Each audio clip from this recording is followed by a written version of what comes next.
ये भी परक्विजिट ही है। अभी जो अपन परक्विजिट पढ़ रहे ना बेटा, which are taxable in the end of all employees, क्या बेटा अपन जो पढ़ रहे कितने हो गए, 5 हो गए, कितने हो गए परक्विजिट पर देखना, 3 का 2 ही तो हुए। 3 को पहला कौन सा था, एलटीसी, मेडिकल और थर्ड रेंट फ्री। कंफर्म कि 3 हो गए, क्या ये 3 perquisites taxable in the end of all employees, कोई भी एम्प्लॉइज हो सबके लिए टैक्सेबल है। अब लीव 3 to 4 लाइन, जिससे कि दूर से आपको दिख जाए, बच्चे जनरली गलती कर देते हैं, इसलिए 3-4 लाइन लीव करके बड़ा बड़ा लिखो। अब मैं वो परक्विजिट बता रहा हूं जो सिर्फ स्पेसिफाइड एम्प्लॉय के एंड में ही टैक्सेबल हो। इसका मतलब जो परक्विजिट ऑल एम्प्लॉइज के एंड में टैक्सेबल है, और पॉइंट आएंगे कि आएंगे, उसको अपन क्या करेंगे, पॉइंट नंबर 4 से कंटिन्यू कर लेंगे। कहां से कंटिन्यू कर लेंगे, 4th ही तो होगा, क्योंकि 3rd के बाद क्या आता है, 5th तो आता ही नहीं है, 4th ही आता है। तो अपन वापस से कंटिन्यू करेंगे पॉइंट नंबर 4 से, लेकिन बीच में मैं क्या पढ़ा रहा हूं, ऐसे परक्विजिट, बोलो ऐसे perquisite which are taxable in the end of specified employee, आवाज नहीं आ रही, in the end of specified employee, आवाज नहीं आ रही, इन द एंड ऑफ, तो मैं बोल रहा हूं समझ में आ रही है सबको बात।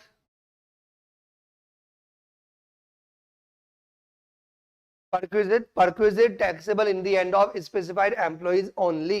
बड़ी बड़ी हेडिंग लिखना, 3 या 4 लाइन लीव करके, जिससे कि आपके टॉपिक ध्यान रहे।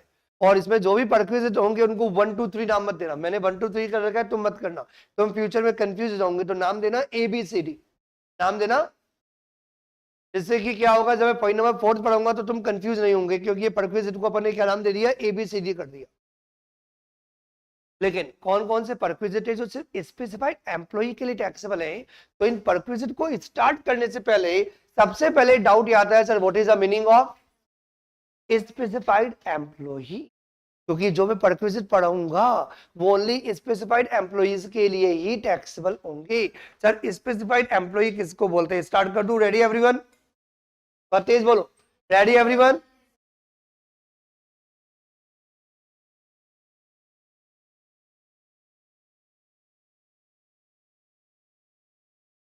Yes, what is the meaning of specified employee?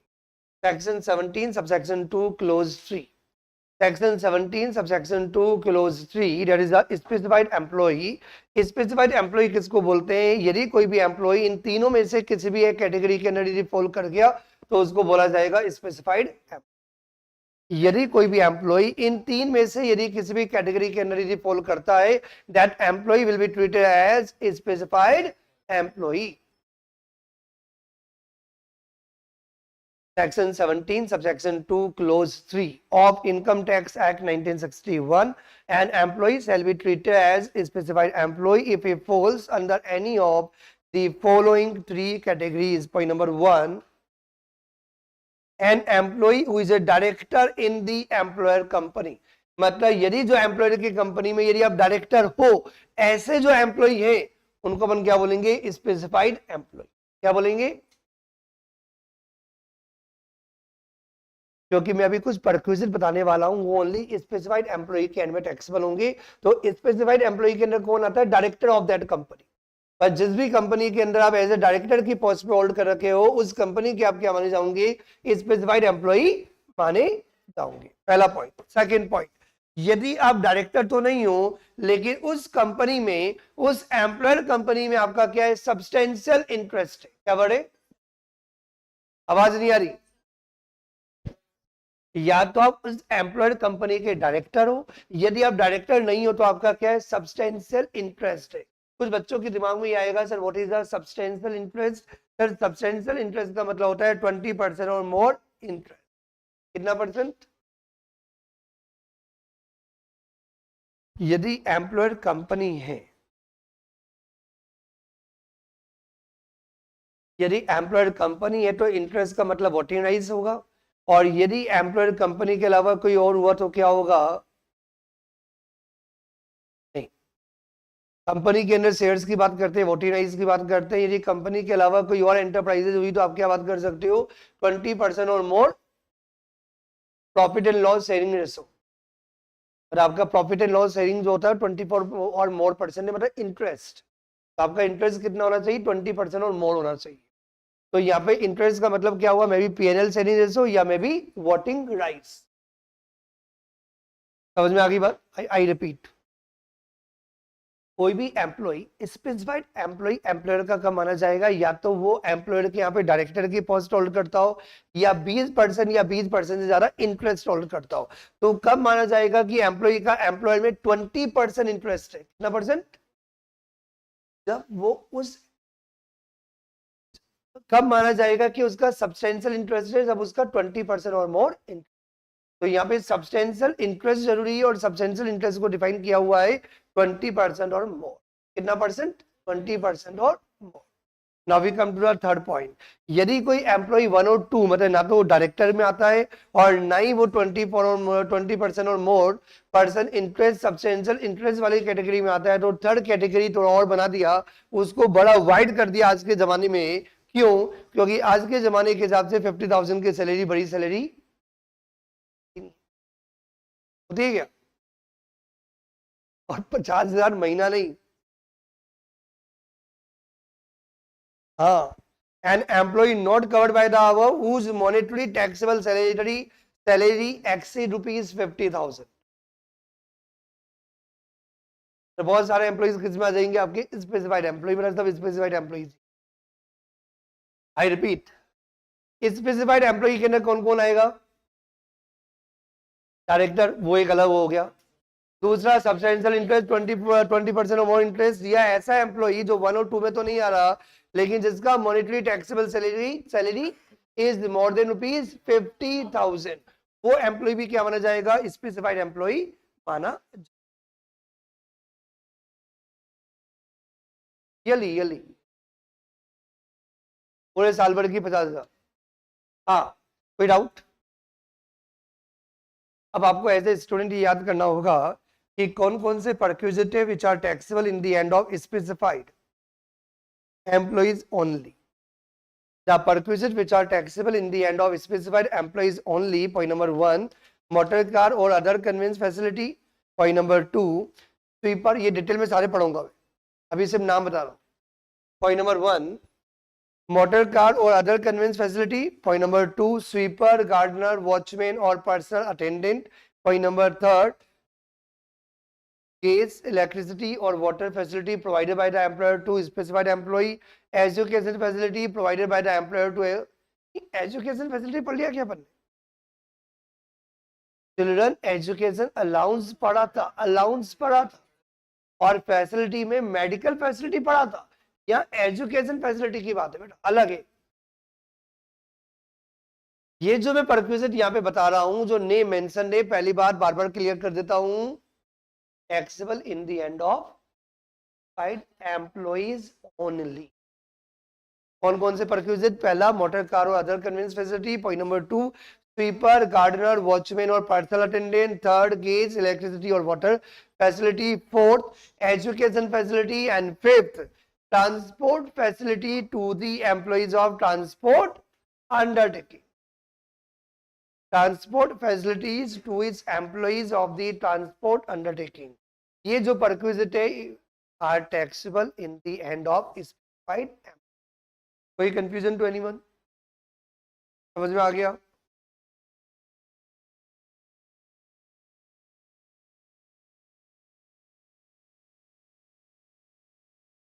Motor car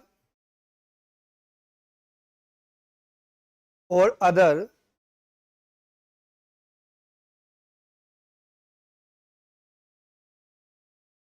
motor car और अदर कन्वेंस फैसिलिटी। पहली बात तो ये क्लियर रखना, ये किसके लिए है, ये स्पेसिफाइड एम्प्लॉय के लिए। किसके लिए, आवाज नहीं आ रही? यदि आप स्पेसिफाइड एम्प्लॉय हो तो ये 5 परक्विजिट आपके एंड में टैक्सेबल होंगे। पहला पॉइंट, मोटर कार और अदर कन्वेंस फैसिलिटी। थोड़ी सी अपन बातें करेंगे, फिर उसके बाद अपन पढ़ना स्टार्ट करेंगे, जिससे कि आपको थोड़ा इजीली याद हो जाए। मैं बताने वाला क्या हूं आपको स्क्रीन पे दिख रहा होगा। सर हम क्लास के अंदर पढ़ने वाले हैं मोटर कार और अदर कन्वेंस फैसिलिटी। दिख रहा है प्रॉपर्ली? दो है, मोटर कार मतलब मोटर कार, अदर कन्वीनियंस का मतलब ये हो गया कि लाइक स्कूटर दे दिया, समझ में आ गया, मोटरसाइकिल दे दी, एक्टिवा दे दिया, दैट इज द पॉइंट। अरे मोटर कार और अदर कन्वीनियंस फैसिलिटी, तो अदर कन्वीनियंस की बात कर लेंगे। सर मोटर कार फैसिलिटी होता क्या है?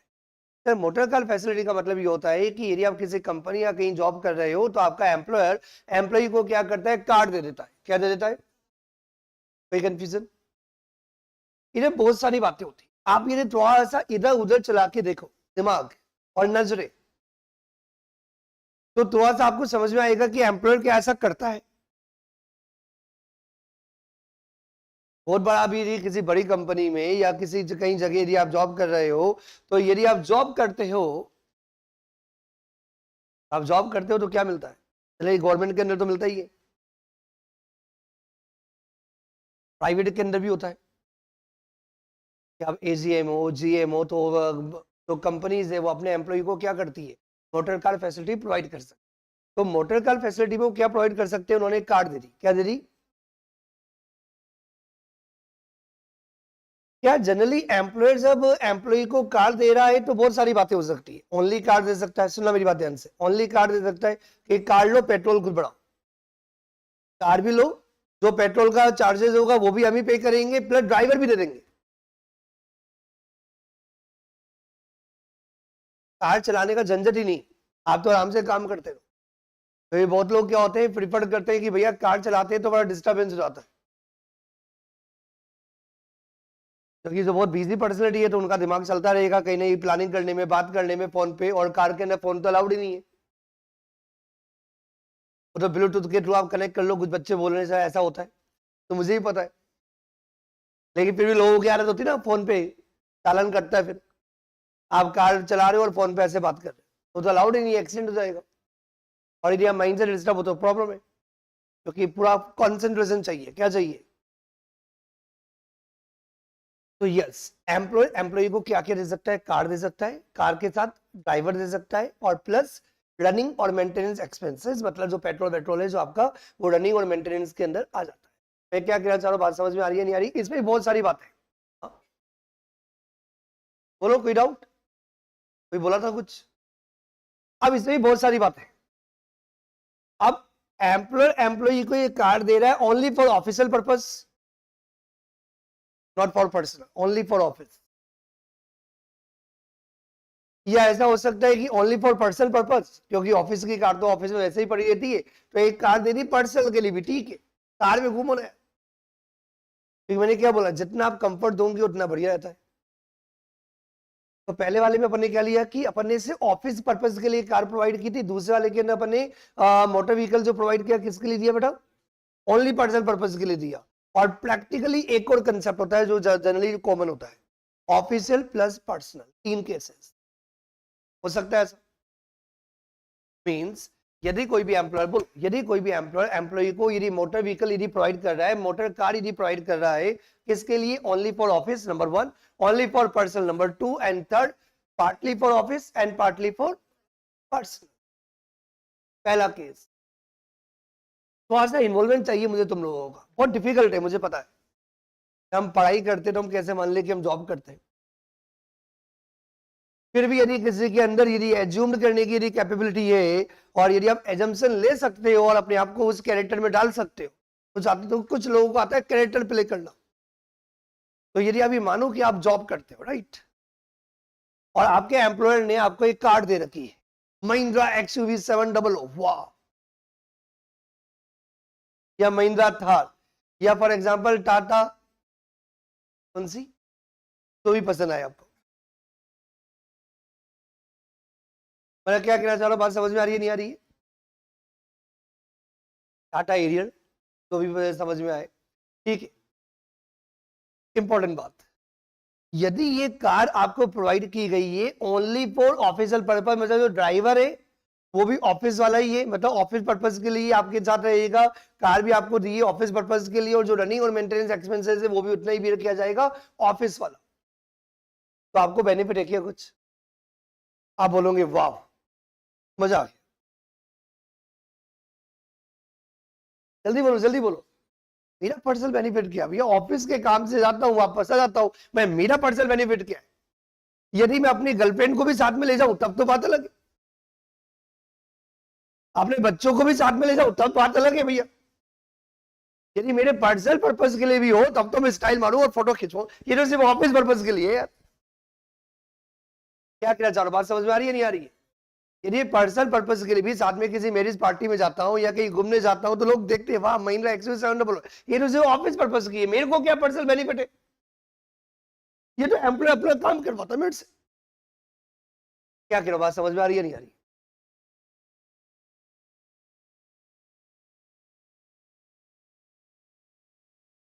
चलो स्टार्ट करते हैं अपन। तो आज अपन ने आइडिया ले लिया है, दिमाग चलाते हैं, याद भी करना है अपने को। मैंने क्या बोला, 100% कॉमन सेंस नहीं है, आपको रट्टा तो मारना ही पड़ेगा, लेकिन थोड़ा सा कॉमन सेंस, थोड़ा सा रट्टाफिकेशन आपके लिए इजी हो जाता है। मोटर कार और other conveyance facility, point number A, इसका पहला पार्ट सबको दिख गया मैं कहां पढ़ा रहा हूं? स्क्रीन पे पढ़ने में आ रहा है? थोड़ा सा और जूम कर दिया मैंने। इसका भी फर्स्ट पार्ट यस दिख रहा है आज तक? If motor car is used for fully office purpose, मतलब ओनली ऑफिस पर्पज के लिए मोटर कार फैसिलिटी प्रोवाइड की गई है, तो 1 रुपया भी टैक्सेबल नहीं होगा, फुल्ली एग्जेम्प्ट।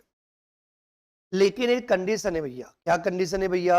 हम कैसे मान ले कि ऑफिस पर्पज के लिए यूज की जा रही है, तो भैया प्रॉपर रिकॉर्ड मेंटेन करो।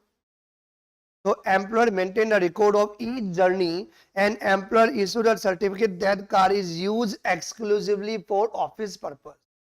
पर प्रॉपर रिकॉर्ड मेंटेन किया जाएगा कि भैया ये यहाँ से यहाँ जाता है, ये ऑफिस पर्पस के लिए जाता है, ऑफिस के अलावा इसको एक कार नहीं दी गई है। ऐसा एक एम्प्लॉयर के द्वारा प्रॉपर रिकॉर्ड मेंटेन किया गया है कि ये कार इतने इतने ऑफिस पर्पस के लिए यहाँ यहाँ जाती है। प्लस एम्प्लॉयर खुद अपनी जिम्मेदारी लेता है, सर्टिफिकेट देता है कि this car is only provided for official purposes, not for other purposes. क्या कह रहा हूं, बात समझ में आ रही है नहीं आ रही है? तो देख, जो भी मोटर कार फैसिलिटी प्रोवाइड की जा रही है, चाहे 1 कार दी हो या 2 कार दी हो या 3 कार दी हो या 4 कार दी हो, यदि ऑफिशियल पर्पस के लिए दी गई हो, किसके लिए दी गई हो? समझ में आ गई बात? If car is used for fully office purpose, if car is used for fully office purpose, तो आपको क्या याद रखना है? fully exempt। क्या है बेटा, कोई confusion?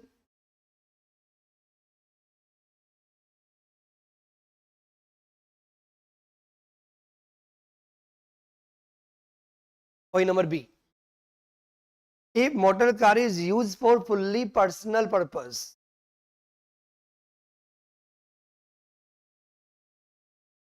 Point number B, if motor car is used for fully personal purposes, इसका मतलब जो भी मोटर कार फैसिलिटी एम्प्लॉयर के द्वारा यदि एम्प्लॉय को दी गई है, तो ये एम्प्लॉय के लिए बेनिफिट है, क्योंकि ये कार एम्प्लॉय अपने पर्सनल पर्पस के लिए यूज करता है, ऑफिशियल पर्पस के लिए कोई भी कनेक्शन है ही नहीं। यस और नो? समझ में आ रही बात? इसमें भी दो बातें, एम्प्लॉयर ने एम्प्लॉय को जो कार प्रोवाइड की फॉर दी पर्सनल पर्पसेज, तो ये कार कहां से लाके थी? या तो एम्प्लॉयर ने खरीद रखी होगी या भाड़े पे लाके प्रोवाइड की होगी। यस और नो? यदि एम्प्लॉयर एम्प्लॉय को यदि कोई भी मोटर कार फैसिलिटी यदि प्रोवाइड करता है पर्सनल पर्पस के लिए, दो बातें होगी, या तो एम्प्लॉयर ने कार परचेज कर रखी है, अपने एम्प्लॉइज को दे रखी है कार परचेज करके, या भाड़े पे लाके प्रोवाइड की। तो पहला पार्ट, इसका भी बी का भी पहला part, if car is owned bye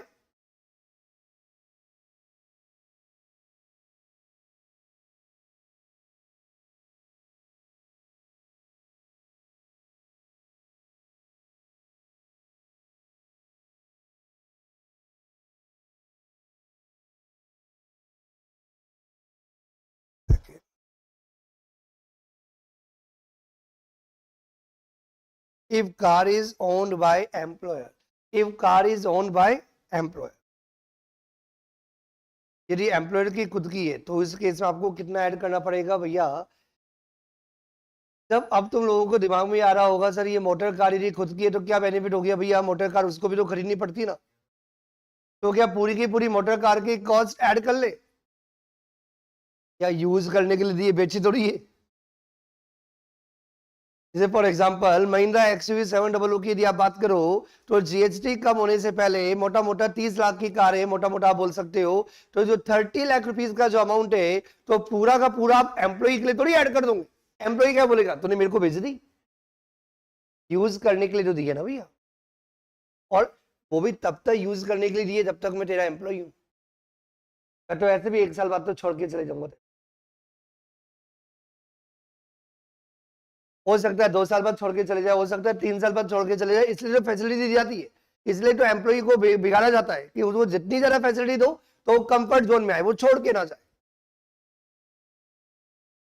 बोलते हैं 2 तरीके से बेनिफिट दिया जाता है, एक तो आपने उसको मॉनेटरी बेनिफिट दे दिया, वो आपका सैलरी पार्ट हो गया, ये हो गया non monetary mean perquisite form में। तो सर कितना अमाउंट ऐड किया जाएगा, तो सिंपल सा अमाउंट ऐड किया जाएगा, क्योंकि जितने भी नंबर ऑफ ईयर्स होंगे तो धीरे धीरे उसका वैल्यू क्या होता है, बढ़ जाता है। कार की वैल्यू कम होती है ना बेटा, कम होती बढ़ती है, मैंने ही बोल दिया कम होती है, नहीं नहीं बढ़ती तो कभी नहीं है, कमी होती है। कार का वैल्यू तो कमी होगा वियर एंड टियर की वजह से बेटा, और ये कार का वैल्यू बढ़ता है तो एक काम करना, मेरी खरीद लेना फिर। तो क्या किया, चलो बात समझ में आ रही है नहीं आ रही है, चलो आ जाओ, come back to the point. Wear and tear होगा, अब कितना होगा, तो यहाँ पे इन्होंने फिक्स कर दिया 10% पर एनम, जैसे अपने कल फर्नीचर का वैल्यू भी ऐसे ऐड किया था 10% पर एनम, तो यहाँ पे भी वही तरीका है 10% per annum of the cost. ये किसका हो गया, मोटर कार फैसिलिटी का हो गया। अब ड्राइवर भी साथ में दिया है तो driver is salary paid by employer, 2 benefit. Third, यदि रनिंग और मेंटेनेंस एक्सपेंसेस भी यदि एम्प्लॉयर पे करता है तो वो भी ऐड कर दो। मतलब यदि एम्प्लॉयर मोटर कार यदि प्रोवाइड करता है तो मोटर कार का कितना ऐड होगा, कॉस्ट का 10% पर एनम के हिसाब से। यदि मोटर कार फैसिलिटी 9 महीने दिए तो 9 महीने का ऐड कर दो। कैसे, 10% पर एनम का है तो 9 मंथ्स का कितना होगा, जो मैंने कल ही बताया था, इंटू 9 डिवाइड बाई 12, और यदि 5 महीने दिया हो तो इंटू 5 डिवाइड बाई 12। तो ये 10% क्या है, per annum of the cost, ये मोटर कार फैसिलिटी का बेनिफिट है।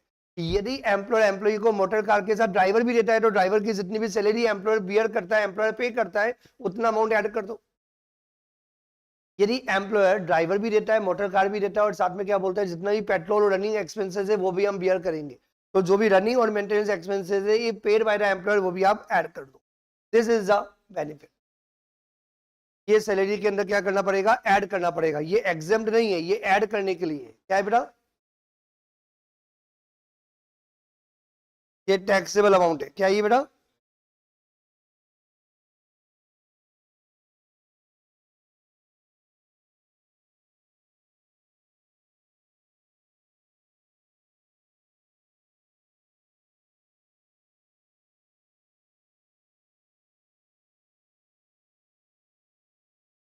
कोई कंफ्यूजन, समझ में आ रहा है सबको। If motor car is used for personal purposes, if motor car is used only for personal purposes, and if car is hired by employer, if car is hired by employer, इसका मतलब ये कि motor car employer ने खरीदी नहीं है, भाड़े पे लाके दी है। तो कॉमन सेंस लगाओ बेटा, अब तो कॉमन सेंस लगा सकते हो।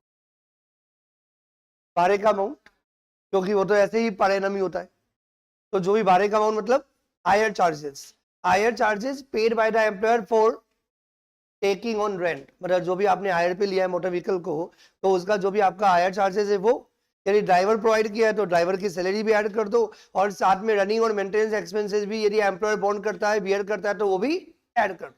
कोई कंफ्यूजन, तो ये क्या आ जाएगा, टैक्सेबल अमाउंट।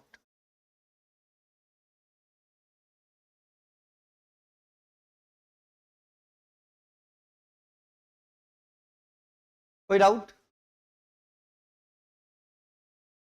एम्प्लॉय को कार प्रोवाइड कर रहा था तो एम्प्लॉय ने बोला मत दो, तुम जो भी कार दोगे मेरे पास ऑलरेडी है ऑडी, मेरे पास ऑलरेडी ऑडी है, मेरे पास ऑलरेडी क्या है, बहुत सारी कार है, सेल है, नहीं चाहिए, नहीं लेकिन ड्राइवर चाहिए, ड्राइवर दे दो, अच्छी बात है, क्योंकि वीआईपी बंदा है, अच्छा एम्प्लॉय है, तो बहुत बिजी रहता है फोन पे, प्लानिंग करनी पड़ती है, मीटिंग करनी पड़ती है, डिस्कशन करना पड़ता है, तो बिजी है, तो ये ड्राइवर दे दो, और साथ में पेट्रोल किसको पे करना अच्छा लगता है, तो रनिंग और मेंटेनेंस एक्सपेंसेस भी आप बियर कर लो। तो ऐसा भी हो सकता है, जो थर्ड केस, बताइए, जो मोटर व्हीकल जो यूज किया जाएगा पर्सनल पर्पज के लिए यूज किया जाएगा पहले और दूसरे वाले केस में। पॉइंट नंबर B1 में और B2 में मैंने क्या लिया कि एम्प्लॉयर ने एम्प्लॉय को कार्ड दी। सेकंड वाले केस में B3 के अंदर में ये ले रहा हूं थर्ड केस में कि एम्प्लॉयर एम्प्लॉय को कार्ड दे ही नहीं रहा, क्योंकि एम्प्लॉय ने बोला कार्ड चाहिए ही नहीं, या एम्प्लॉयर बोला नहीं दूंगा। ये कार अपने आप मैनेज करो। आज के जमाने में मोस्टली लोगों के यार कार होती भी है और लोग खुद परचेज कर ही लेते हैं, क्योंकि उनको पता है कि कार तो वैसे मेरे को चाहिए ही, क्योंकि मैं वैसे भी जाने वाला हूँ 1 साल बाद। और एम्प्लॉयर को भी पता है कि कौन सा एम्प्लॉय परमानेंट रहेगा, तो उसको कार क्यों दे, बेनिफिट दे दो। किस बात का? ड्राइवर का बेनिफिट दे दो या पेट्रोल का दे दो। तो if motor car is owned by the employee and the car is used for personal purposes, तो बेनिफिट के अंदर क्या क्या आएगा बेटा? Running and maintenance expenses and driver salary are paid और रीइंबर्स्ड बाय द एम्प्लॉयर। तो actual expenses incur by employer, ये वाला जो पॉइंट है ये जो सबके लिए आपका मिल पाएगा। जितना भी टैक्सेबल अमाउंट आपका आएगा, यदि आपने एम्प्लॉय से कोई भी अमाउंट यदि रिकवर किया, उसको आप बाद में फाइनली क्या कर दो, माइनस कर दो। ये तो कॉमन सेंस वाली बात है, ये सब B3 के लिए नहीं होगा, ये आपको सबके लिए याद रखना चाहिए कि एक बार जो भी आपका टैक्सेबल अमाउंट आ रहा है, यदि आपने एम्प्लॉय से कोई भी अमाउंट यदि रिकवर किया, उसको आप माइनस कर दो, वो आ जाता है आपका नेट टैक्सेबल अमाउंट। कोई कंफ्यूजन तो एनीवन? जो पॉइंट नंबर B है ना, A और B, ये दोनों कॉमन सेंस है। मतलब यदि गलती से ऐसा हो कि आपका पढ़ा हुआ भी नहीं हो और लास्ट मोमेंट पे यदि आप नहीं भी पढ़ पाए, तो आप कॉमन सेंस के आधार पे कैलकुलेट कर सकते हो AB और BB। C वाला रट्टा मारना पड़ता है, क्योंकि गवर्नमेंट ने भी लप्पा मारा है। अब गवर्नमेंट के लप्पे को तो आपको रट्टा ही मारना पड़ेगा, जो मैं भी आगे बताऊंगा। A और B ये दो समझने वाले हैं, जो कॉमन सेंस में काम हो जाता है। मैं ऐसा इसलिए बताता हूं जिससे कि आपको पता हो कि कौन से वाले पॉइंट को आपको अच्छी तरह याद करना होता है। कोई अटकेगा भटकेगा तो यहीं पे होगा। देखो, यदि मोटर कार यूज की जा रही है ओनली फॉर ऑफिशियल पर्पसेज के लिए, 1 रुपया भी टैक्सेबल नहीं है, जो भी फैसिलिटी एम्प्लॉयर ने एम्प्लॉय को दी। सबको समझ में आ रही बात? जल्दी बोलो।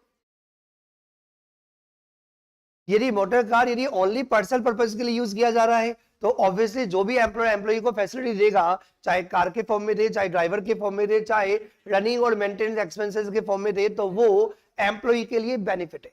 इसके 3 पार्ट है। क्या? कार एम्प्लॉयर की खुद की है, परचेज करके प्रोवाइड किया हो तो 10% per annum of the cost car का हो जाता है। यदि भाड़े पे लाके दिया तो हायर चार्जेस हो जाता है। और यदि एम्प्लॉयर ने एम्प्लॉय को दिया ही नहीं, तो कार का 1 रुपया भी ऐड नहीं होगा। लेकिन इसके अलावा कोई और फैसिलिटी दी हो, लाइक ड्राइवर दिया हो तो ड्राइवर का ऐड हो जाएगा, और यदि रनिंग और मेंटेनेंस एक्सपेंसेस यदि बियर किए हो तो वो अमाउंट ऐड हो जाएगा। बहुत ईजी है।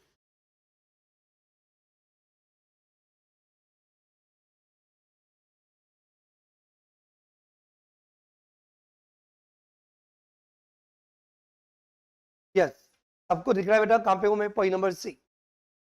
This is very important. If motor car is used partly office and partly personal purpose, इसको बोलते हैं POPP। यही सबसे इंपॉर्टेंट है।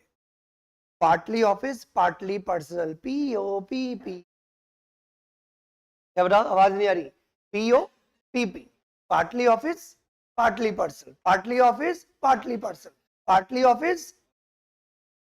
कोई confusion? If motor car is used partly office and partly personal purposes, POPP, तो इसमें भी क्या क्या केस हो सकते हैं सामने स्क्रीन पे दिख रहे हैं बेटा?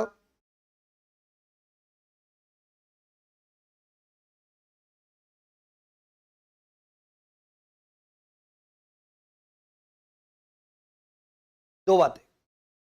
यदि पार्टली ऑफिस और पार्टली पर्सनल पर्पसेज है, तो पहले आपको याद रखना पड़ेगा कि एम्प्लॉयर कार दे रहा है, बोलो एम्प्लॉयर कार दे रहा है या एम्प्लॉय के पास खुद के पास कार है। तो पहले पॉइंट नंबर C1 दिख गया सबको? Car is own by the employee. Imagine करो तुम्हारे पास अपनी खुद की कार है, एंड ये कार आप ऑफिस पर्पज के लिए भी यूज करते हो, पर्सनल पर्पज के लिए भी यूज करते हो। तो कार के रिगार्डिंग आपको कोई फायदा हो रहा है क्या? जब कार तुम्हारी खुद की है तो एम्प्लॉयर ने क्या दिया, ठेंगा? जब तू खुद दे ही नहीं रहा तो फिर क्यों आ गया? नहीं समझ में आई बात? Car is owned bye, car is owned bye या एम्प्लॉयर ये कार देता तो फैसिलिटी होता, भाई तूने क्या दिया? जैसे मैं आके बोलूं बेटा कि देखो मैंने तुम्हें जींस भी दी, जूते भी दिए, जो नए नए जूते पहन के आए हो, सर आपने थोड़ी दिए। अब मैं भी गिराने लग जाऊंगी फैसिलिटी, कितना अच्छा पहने, सर आपने थोड़ी दिया। कितनी अच्छी केप लगा रखी उल्टी, फिर दिल पे नहीं लेना बेटा, मैंने कौन सा दिया, अच्छी है बेकार है, मेरे को क्या लेना देना। तो क्या कहना चाह रहा हूं, मुद्दे की बात समझ में आ रही है नहीं आ रही है? जो जितना अपन डिबेट कर सकते हैं ना उतना कर सकते हैं, रट्टा मारना पड़ेगा, पहले बता रहा हूं। पीओपीपी में गवर्नमेंट ने लिमिट दे रखी है, आपको याद करनी है। जितना ऊपर का माल आप यूज कर सकते हैं, जहां जहां कॉमन सेंस अप्लाई हो सकता है वो आपको यूज करना है। यदि एम्प्लॉयर कार्ड दे ही नहीं रहा तो कार के रिगार्डिंग तो कोई फैसिलिटी है ही नहीं, ये क्या बात ही नहीं आ रही। तो C1 पढ़ो, car is owned by employ, car is owned by employ as well as running और maintenance expenses paid by employ. No benefit, मिला कुछ बेनिफिट? अरे देखो मैं एम्प्लॉय हूं, मेरी खुद की कार है, ठीक है ना, और रनिंग और मेंटेनेंस एक्सपेंसेस भी आप खुद ही पे करते हो, तो बेनिफिट हुआ एम्प्लॉयर से कुछ? क्या हुआ? एम्प्लॉयर से कुछ बेनिफिट हुआ? आज सिंपल सा पॉइंट ये आता है कि जिनकी भर खुद की अपने व्हीकल्स हैं और खुद चला के यहाँ पे आते हो, और मैं बोलूं बेटा कि जो क्या बात है व्हीकल से, आपका थोड़ी है, आप थोड़ी बेनिफिट दे रहे हो। सिंपल सा पॉइंट ये आता है, सैलरी का मतलब क्या होता है, यदि आपको कोई अमाउंट अपने एम्प्लॉयर से मिले तो भैया परक्विजिट में तभी तो ऐड करोगे जब एम्प्लॉयर से मिले। यदि एम्प्लॉयर खुद दे रहा हो, कुछ दे रहा हो तो ऐड करो, यदि एम्प्लॉयर ने दिया ही नहीं, एग्जाम वाली बात ही नहीं है। तुमने कुछ दिया ही नहीं, को किस बात का टैक्सेबल और किस बात का एग्जाम, बात ही नहीं आएगी। नहीं समझे बात, ये थ्योरेटिकल हो जाता है एग्जाम। बेनिफिट तो हो तब बात करेंगे टैक्सेबल या एग्जाम्प्ट, बेनिफिट ही नहीं हो रहा। क्या कहना चाहो, बात समझ में आ रही है कि नहीं आ रही है? पहले तो एम्प्लॉय को एम्प्लॉयर से फायदा होना चाहिए, फायदा होगा फिर आपको देखना पड़ेगा कि टैक्सेबल करना है या एग्जाम्प्ट करना है। या तो ना तो टैक्सेबिलिटी की बात आती है ना एग्जाम्प्ट की बात आती है, क्योंकि एम्प्लॉय को एम्प्लॉयर से कुछ मिल ही नहीं रहा। पॉइंट नंबर C1 में ध्यान से पढ़ो बेटा, कार इज ओन्ड बाय, बोलते नहीं हो, car is owned by employee की खुद की कार है, माना कि वो ऑफिशियल पर्पस के लिए भी यूज करता है, पर्सनल पर्पस के लिए भी यूज करता है, लेकिन एम्प्लॉयर से तो कोई फायदा नहीं मिला ना आपको। और रनिंग और मेंटेनेंस एक्सपेंसेस भी एम्प्लॉय ने खुद ने पे किए, तो there is any benefit receive, no benefit, तो नॉट टैक्सेबल। द बेनिफिट ही नहीं है तो टैक्सेबल किस बात का? तो कार तो एम्प्लॉय की खुद की है, तो जनरली बहुत केसेस में होता है। आप फ्यूचर में CS बन जाओगे तो आपको ट्रेनिंग करनी होगी, तो जनरली क्या होता है, मैं तुम्हारे पास टू व्हीलर है, हाँ टू व्हीलर है, तो एक काम करो, टू व्हीलर या फोर व्हीलर जो भी आपका है, कभी तो फोर व्हीलर की बात करेंगे अपन, तो ये आपके ऑलरेडी फोर व्हीलर है, तो एम्प्लॉय बोलता है कि एक काम करना, जो भी रनिंग और मेंटेनेंस एक्सपेंसेस होगा हम पे कर देंगे। और ये पार्टली ऑफिस है और पार्टली पर्सनल पर्पस, दोनों के लिए यूज हो रहा है।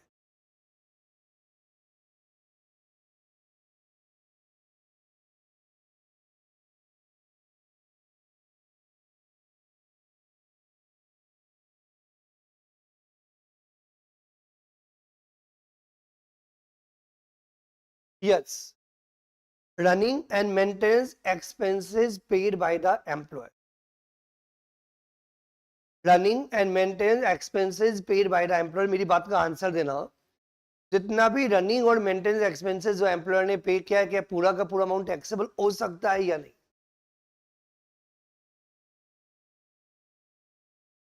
वापस से कहानी वही है, ये लिंक कर देता हूं, देखो कहानी कौन सी है, पॉइंट नंबर C वाली, partly office partly person. Motor car is use, बोलो motor car is use for partly office partly person, बोलो पार्टली ऑफिस पार्टली पर्सन।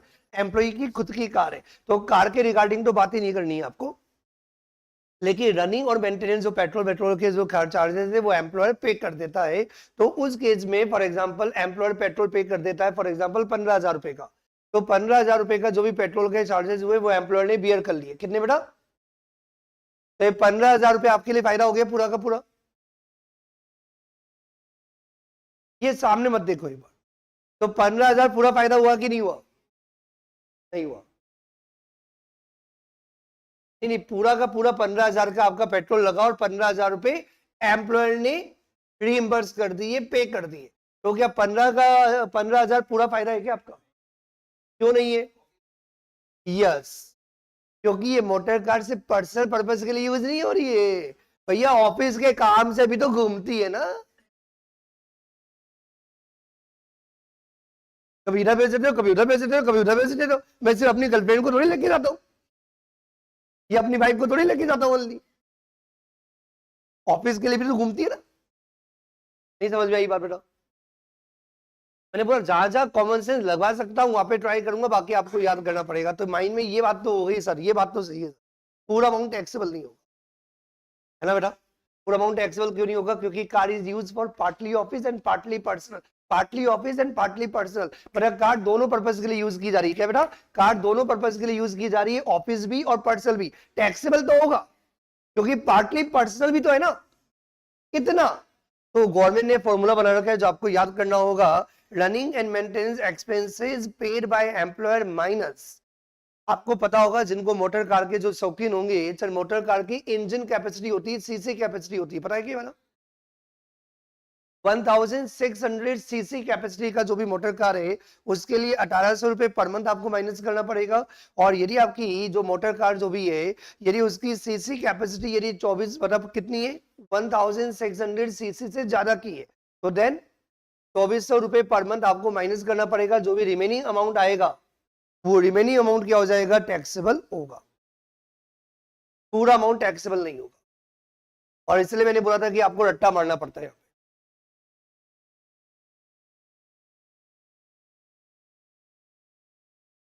ये समझ में आया? जल्दी नहीं है। देखो वापस से, ए और बी में तो लफड़ा ही नहीं है, ओनली ऑफिशियल पर्पस के लिए मोटर कार यूज किया जा रहा है, चलो लफड़ा नहीं है। और यदि मोटर कार यूज किया जा रहा है ओनली फॉर पर्सनल पर्पस, जब पूरा का पूरा अमाउंट टैक्सेबल होता है, वो भी बहुत इजी होता है। लफड़ा तब होता है जब वो motor car partly office partly personal, यदि आप उसको इमेजिन कर पाओगे, आप थोड़ा समझ पाओगे, उसको आप फील कर पाओगे। मतलब ऐसा करो कि देखो मानो कि आपके एम्प्लॉयर ने आपको एक कार दी, वो कार आप ऑफिस पर्पस के लिए भी लेके जाते हो, पर्सनल पर्पस के लिए भी लेके जाते हो, तो अंदर से एक आवाज आ रही होगी पूरा अमाउंट टैक्सेबल नहीं होना चाहिए, क्योंकि पार्टली ऑफिस पर्पस के लिए भी यूज की जा रही है। पूरा अमाउंट एग्जाम भी नहीं होना चाहिए क्योंकि पार्टली पर्सनल पर्पस के लिए भी यूज की जा रही है। ये बात समझ में आ रही है? फिर car is owned by employee, तो कार का तो कोई बेनिफिट है ही नहीं क्योंकि मेरी खुद की कार है भैया, तूने दी ही नहीं, तो कार के रिगार्डिंग कोई फायदा नहीं है। और कार के साथ यदि रनिंग और मेंटेनेंस एक्सपेंसेस भी यदि एम्प्लॉय खुद ही बियर करता है तो भैया तूने दिया ही क्या? तूने कुछ दिया ही नहीं। जब तूने कुछ दिया ही नहीं तो अमाउंट टैक्सेबल होगा ही नहीं। यदि कार भी मेरी और रनिंग और मेंटेनेंस एक्सपेंसेस भी मैं खुद ही बियर करता हूं तो 1 रुपया भी टैक्सेबल नहीं होगा। लेकिन कार मेरी खुद की है, बोलो कार मेरी खुद की है, मैं मतलब एम्प्लॉय, तो कार यदि मेरी खुद की है और साथ में जो रिपेयर एंड मेंटेनेंस जो एक्सपेंसेस है यदि वो एम्प्लॉय ने पे किया तो एक बार आपके दिमाग में आएगा सर रनिंग और मेंटेनेंस एक्सपेंसेस टैक्सेबल है। लेकिन फिर वापस से दिमाग में आना चाहिए कार दोनों पर्पस के लिए यूज्ड की जा रही है, ऑफिस भी और पर्सनल भी, इसलिए जो रनिंग और मेंटेनेंस एक्सपेंसेस जो एम्प्लॉयर ने पे किया वो पूरा अमाउंट टैक्सेबल नहीं होना चाहिए। लॉजिक आया? फिर आपको रट्टा मारना पड़ेगा, running and maintenance expenses paid by employer minus 1600 CC capacity वाले इंजन के लिए 1800 रुपए पर मंथ और उसके ज्यादा के लिए 2400 रुपए पर मंथ माइनस करके जो रिमेनिंग अमाउंट आएगा दैट विल बी टैक्सेबल। कोई डाउट? कुछ बच्चों के दिमाग में फिर ये डाउट आएगा ना, तो चाहिए।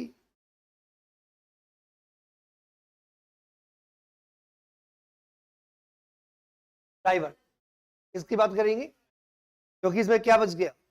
कार की बात कर ली थी आपने, रनिंग और मेंटेनेंस एक्सपेंसेस की बात कर ली थी। यदि एम्प्लॉय को क्या है, ये कॉमन बता दिया मैंने सबके लिए, तो बार बार नहीं लिखा यहाँ पे। तो ड्राइवर का अलग से ऐड कर दो, कितना? 900 रुपए पर मंथ। कुछ बच्चे बोलते हैं सर 900 रुपए में ड्राइवर मिल जाता है। मैंने थोड़ी बोला 900 रुपए में ड्राइवर मिल जाता है, तो आप ही तो बोले 900 रुपए में ड्राइवर मिल जाता है। मैंने बोला 900 रुपए पर मंथ ऐड करना है, तो ऐसा मतलब 900 रुपए पर मंथ ऐड करना है, तो मतलब ड्राइवर 900 रुपए का हुआ ना? नहीं, समझते ही नहीं हो, ऊपर लिखा हुआ है ना बेटा, car is use for partly office और पार्टली पर्सनल। तो 900 रुपए पर मंथ मतलब हो सकता है कि ड्राइवर को आप 5,000 रुपए महीना देते हो, या 8,000 रुपए महीना देते हो, या 11,000 रुपए महीना देते हो, या 15,000 रुपए महीना देते हो, या 2,000 रुपए महीना देते हो, कुछ भी देते हो। हमें मानते हैं कि 900 रुपए पर मंथ के हिसाब से पर्सनल मान के ऐड कर ले, क्योंकि ड्राइवर की सैलरी कौन से 900 रुपए में होती है, ड्राइवर की सैलरी तो आपकी ज्यादा होगी। ये वो अमाउंट है जो हम पर्सनल पर्पज के लिए मान के ऐड कराते हैं, और ये गवर्नमेंट का लप्पा है। तो यदि बोलो, यदि हेलो, यदि एम्प्लॉयर ने एम्प्लॉय को क्या रख दिया, ड्राइवर भी दिया, क्या बेटा, यदि एम्प्लॉयर ने एम्प्लॉय को ड्राइवर भी दिया और car is use for partly personal और पार्टली ऑफिशियल, तो ड्राइवर का कितना अमाउंट ऐड करोगे बेटा, 900 रुपए पर मंथ। कितना, आवाज नहीं आ रही, 900 रुपए पर मंथ आपको ऐड करना है। ये सी के हर केस में ऐड हो जाएगा, कॉमन है, सी के लिए कॉमन पॉइंट है। वापस से लिंक कर दूंगा एक बार, आ जाओ।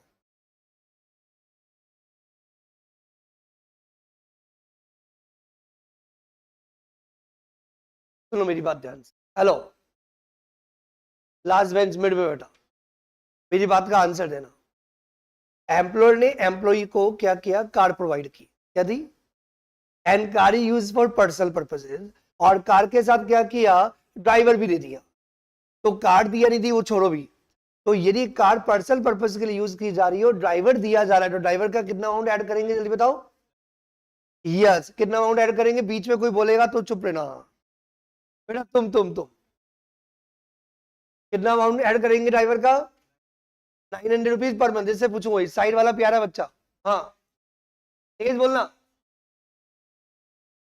हर बार रिपीट नहीं करूंगा, क्यों, सिर्फ लास्ट टाइम सब सुन लो, और तुम्हारे पास ही आ रहा हूं, जिसको लगना नहीं आ रहा उसके पास ही आऊंगा मैं, वापस से नहीं बताऊंगा मैं। Car is use for personal purposes, employer के द्वारा एम्प्लॉय को कार दी जा रही है। कार का कितना अमाउंट ऐड होगा मैं वो नहीं पूछ रहा, मैं तो बोल रहा हूं कि एम्प्लॉयर एम्प्लॉय को कार भी दे रहा है और कार के साथ ड्राइवर भी दे रहा है, और ये पर्सनल पर्पज के लिए यूज की जा रही है, तो ड्राइवर का कितना अमाउंट ऐड करेंगे, तेज बोलो। 1 रुपया भी ऐड नहीं होगा। फिर जैसे पूछू, ये बगल वाला राइट वाला प्यारा बच्चा पूरी सैलरी ऐड करेगा, बिल्कुल सही जवाब बेटा, तुमने बोला ऐड ही नहीं करेंगे, क्यों नहीं ऐड करेंगे, ड्राइवर मिल गया फ्री का 15,000 का, पर्सनल पर्पज के लिए यूज करो, अपनी गर्लफ्रेंड को लेके जाओ। इतनी सारी एक्टिंग क्यों करता हूं, जिससे कि आपका दिमाग चले। मैंने पहले ही बोला था कि जो ये बातें हो रही है इसको फनी इसलिए बनाता हूं जिससे क्या उसमें इन्वॉल्व हो पाओ, क्योंकि ऐसे शब्द तो आप पढ़ते रहोगे भूलते जाओगे। और जितना तुम्हें इनकम टैक्स नहीं समझ में आता, तुम्हारे पापा किसी भी बैकग्राउंड के, उनको ज्यादा अच्छी तरह समझ में आता है। और बताता हूँ, क्योंकि वो पर्सनल टच ले पाते। ओके, उन्हें मुझे कार थोड़ी दी है, वो लॉजिकली कनेक्ट कर पाते। अब समझो कार किसके लिए यूज हो रही है, तो पूरा का पूरा अमाउंट टैक्सेबल होगा। तो जितना ड्राइवर का सैलरी पूरा अमाउंट ऐड कर दो, कार दे रहे हो तो कार का अमाउंट ऐड कर दो 10% पर एनम। यदि कार भाड़े पे लाके दे रहे हो तो पूरा भाड़ा ऐड कर दो, क्योंकि भैया पर्सनल पर्पज के लिए यूज हो रही है। मैं तो अपने समझ में आ गई। हेलो एवरीवन, समझ में आ रहा है कि नहीं आ रहा? सर यहाँ तो 900 रुपए पर मंथ है ना, ना ना यार, इसलिए बीच में भटक गया था मैं जानबूझ के, जिससे कि आपको समझ में आए 900 रुपए पर मंथ की बात कब हो रही है। पी पार्टली ऑफिस और पार्टली पर्सनल। अब समझ में आ रहा है कि नहीं आ रहा है? जल्दी नहीं है बेटा, वापस आ जाते। थोड़ा सा ये कंफ्यूज करने से कुछ बच्चों के अच्छी तरह कंसेप्ट क्लियर हुए होंगे, और कुछ बच्चे बिना मतलब ज्यादा कंफ्यूज भी हो गए होंगे। तो जो ज्यादा कंफ्यूज हो गए होंगे वो सामने देख लो बेटा कौन सा वाला टॉपिक चल रहा है। और वैसे मुझे लग रहा है मैक्सिमम को क्लियरिटी ज्यादा बेटर आ गई। मोटर कार ऑफिशियल भी यूज हो रही है और पर्सनल भी यूज हो रही है, इसलिए टैक्सेबिलिटी निकालना बड़ा डिफिकल्ट है कि कितना ऑफिस के लिए यूज आ रहा है, कितना पर्सनल यूज आ रहा है। तो गवर्नमेंट ने बोला कि कितना ऑफिस कितना पर्सनल नहीं, हम बता रहे हैं उतना अमाउंट टैक्सेबल होगा, इसलिए गवर्नमेंट ऐसा कर रही है। ये बात समझ में आ गई? हेलो एवरीवन, इसे पूरा अमाउंट टैक्सेबिलिटी की तो बात कर ही नहीं सकते, क्योंकि कार दोनों के लिए यूज आ रही है। बोलो, कार ऑफिस पर्पस के लिए भी यूज आ रही है और पर्सनल पर्पस के लिए भी यूज आ रही है। इसे ड्राइवर की सैलरी पूरी ऐड नहीं होगी, तो ड्राइवर की सैलरी कितनी ऐड होगी? 900 रुपए पर मंथ, यदि एम्प्लॉयर दे रहा हो तो। यदि एम्प्लॉयर दे ही नहीं रहा तब तो 1 रुपया भी ऐड होगी नहीं। बेटा समझ में आ रहा है एवरीवन? हाँ बेटा तेज बोलना।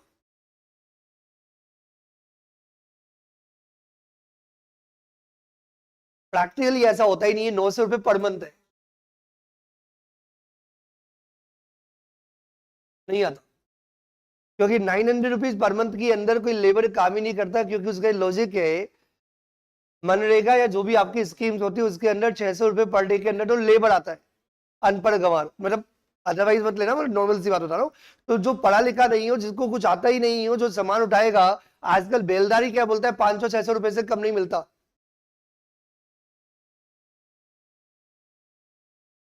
तो वो फिर ड्राइवर कहां से आ जाएगा? तो नहीं, इसीलिए अमाउंट दिया, ये अमाउंट इतना कम इसलिए दिया है, इससे कम हो ही नहीं सकता।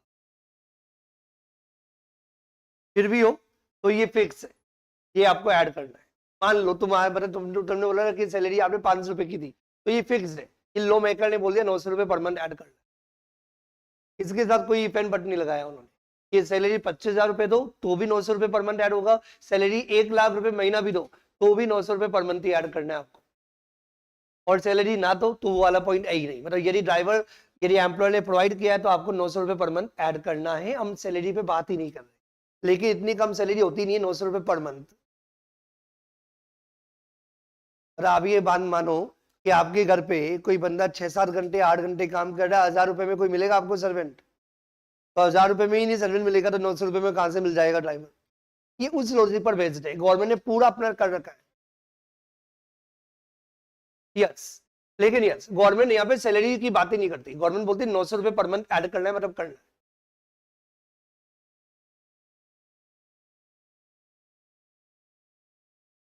एक बार वापस से रिपीट करूं, वापस से रिपीट करते, ए और बी नहीं, ए और बी तो बहुत लॉजिकल था। हेलो एवरीवन, ओनली देखो मेरी बात बताता हूं, बहुत इजी है कैसे याद करना है, ए और बी बहुत इजी है। ओनली ऑफिशियल पर्पस है तो 1 रुपया भी टैक्सेबल नहीं होगा। ओनली पर्सनल है तो जो जो एम्प्लॉयर देगा वो सब टैक्सेबल होगा फुल्ली। ये दो बातें माइंड में सेट हो रही है।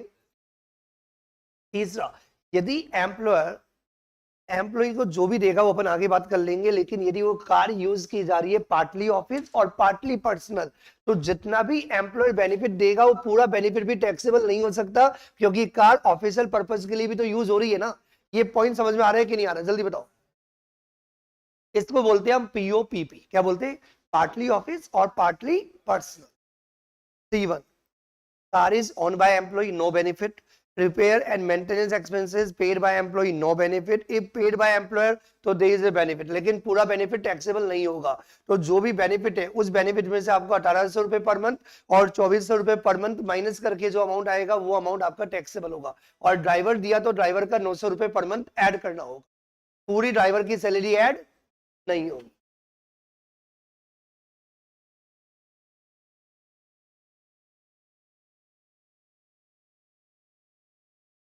लास्ट बेंच तक दिख रहा है बेटा? Point number C2, if car is own by the employer, benefit हुआ कि नहीं हुआ? ये तो कार का बेनिफिट हो गया। पूरा नहीं, पूरा नहीं, पूरा नहीं, पूरा क्यों नहीं? पीओपीपी। ये समझ में आ रहा है? सर ये बेटा इधर, यदि ओनली पर्सनल पर्पस होता और कार दी होती तो कितना अमाउंट ऐड करना होता?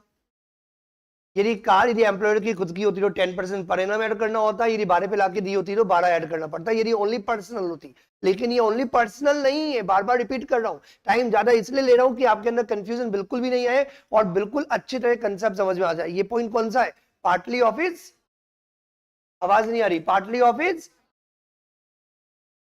तो car is owned by employer as well as running and maintenance charges paid by. पहला केस एम्प्लॉय, इसका मतलब एम्प्लॉयर की तरफ से एक ही बेनिफिट हो रहा है, कौन सा? ओनली कार का। और कार का ही पूरा अमाउंट ऐड नहीं कर सकते, तो कितना अमाउंट टैक्सेबल होगा? 600 रुपए और 900 रुपए पर मंथ, ये ऐड कर दो। अभी मैंने बोला था थोड़ा सा रट्टा मारना पड़ता है इसमें। क्या बेटा? दो बेनिफिट नहीं है, एक ही बेनिफिट है। कौन सा? Car owned by the employer, ये तो बेनिफिट है, वही पूरा अमाउंट ऐड नहीं होगा। कुछ बच्चों के दिमाग में आएगा सर यदि एम्प्लॉयर की खुद की कार है 10% और 12 ऐड करते हो तब ऐड करते हैं जब फुल्ली पर्सनल हो। यहाँ पे कार किसके लिए यूज हो रही है? पार्टली ऑफिस और पार्टली पर्सनल, तो पूरा अमाउंट आप ऐड नहीं कर सकते। तो कार का कितना अमाउंट ऐड करोगे? 600 रुपए पर मंथ या 900 रुपए पर मंथ? 600 रुपए कब ऐड करोगे? जब कैपेसिटी 1600 सीसी की हो कार की, और यदि उससे ज्यादा की हो तो 900 रुपए पर मंथ ऐड करोगे। सर रनिंग और मेंटेनेंस एक्सपेंसेस इसका ऐड नहीं किया जाएगा क्योंकि बॉन्ड बाय एम्प्लॉय। नहीं आया समझ में?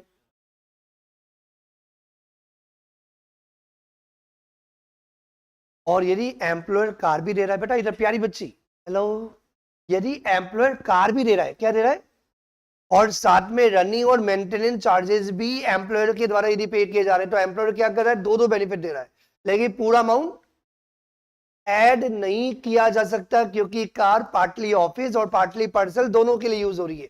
ये बात समझ में आई कि नहीं आई? जल्दी बोलो बेटा। तो कितना अमाउंट ऐड करोगे? ये तो कॉमन सेंस आ रहा होगा सर, 600 रुपए और 900 रुपए से ज्यादा ऐड करेंगे, क्योंकि 600 रुपए और 900 रुपए तो आप कब ऐड करते हो? सिर्फ कार कार का ही ऐड कर देते हो। यहाँ पे कार के साथ क्या है? रनिंग और मेंटेनेंस चार्जेस भी एम्प्लॉयर ने बॉन्ड किए, इसका मतलब 600 रुपए और 900 रुपए से ज्यादा ही होगा। कितना ज्यादा होगा? 1800 रुपए और 2400 रुपए। कितना होगा? 1800 रुपए और 2400। कोई कंफ्यूजन नहीं आया समझ में? जल्दी बोलो। 1800 रुपए पर मंथ और 2400 रुपए पर मंथ। सर यहाँ पे ड्राइवर भी दिया हो तो? ड्राइवर का तो मैंने कॉमनली आपको याद करा दिया, कितना बेटा? 900 रुपए पर मंथ आपको ऐड करना होता है यदि एम्प्लॉयर एम्प्लॉई को ड्राइवर भी प्रोवाइड करे तो, क्योंकि पार्टली ऑफिस है पार्टली पर्सनल है, इससे पूरा ड्राइवर की सैलरी ऐड नहीं होती। कितना ऐड होता है? 900 रुपए पर मंथ। ये बार बार रिपीट करूंगे तो आपको याद हो जाएगा।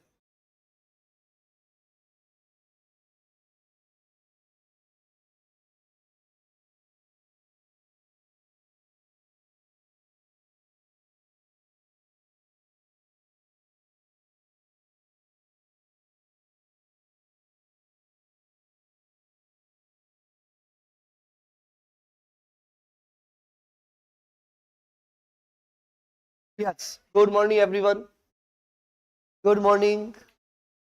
ये चार्ट बिल्कुल क्लियर है? अभी चार्ट के रिगार्डिंग प्रैक्टिकल बातें करनी पड़ेगी अपने को कुछ और। ये पूरा चार्ट दिखा देता हूं एक साथ, बड़ा प्यारा सा चार्ट है। ठीक है, ये चार्ट दिख रहा है सबको? देखना भी नहीं, अपने समझ लिया ऑलरेडी, मतलब सिर्फ दिखाने के लिए मैंने इसको जूम आउट कर दिया। थोड़ा पढ़ने में नहीं आ रहा होगा, पढ़ना नहीं है, पर ऑलरेडी डिटेल में पढ़ चुके। अब मेरा क्वेश्चन क्या है, समझना बात इधर। यदि एम्प्लॉयर ने एम्प्लॉय को कार ऑफिशियल पर्पज के लिए दी तो आपको ट्रीटमेंट पता है, यदि पर्सनल पर्पज के लिए दी तो आपको ट्रीटमेंट पता है, पार्टली ऑफिस और पार्टली पर्सनल पर्पज का भी आपको रीजन कंसेप्ट पता है। अब प्रैक्टिकल क्या है इधर, एम्प्लॉयर ने एम्प्लॉय को फॉर एग्जांपल 4 कारें दे रखी है और चारों की कार जो 4 कार 5 कार 7 कार 9 कार जितनी भी कार दे रखी है, तुम्हें क्या प्रॉब्लम है? 4 कार दे रखी है तो एम्प्लॉयर जाने एम्प्लॉय जाने। तो यदि एम्प्लॉयर ने एम्प्लॉय को 2 3 4 5 6 7 8 9 10 11 इसके आगे भी आता है, ठीक है, तो जितनी भी कारें सिर्फ ऑफिशियल पर्पज के लिए दे रखी है तो 1 रुपया भी टैक्सेबल। यदि एम्प्लॉयर ने एम्प्लॉय को यदि 2 या 3 कारें दे रखी है पार्टली ऑफिस और पार्टली पर्सनल, ऐसे नहीं चलेगा। एक कार को आप पार्टली ऑफिस और पार्टली पर्सनल ले लो और बाकी कारों को क्या किया जाएगा? कंसिडर किया जाएगा for personal. This is very important point, note number 1। एक second,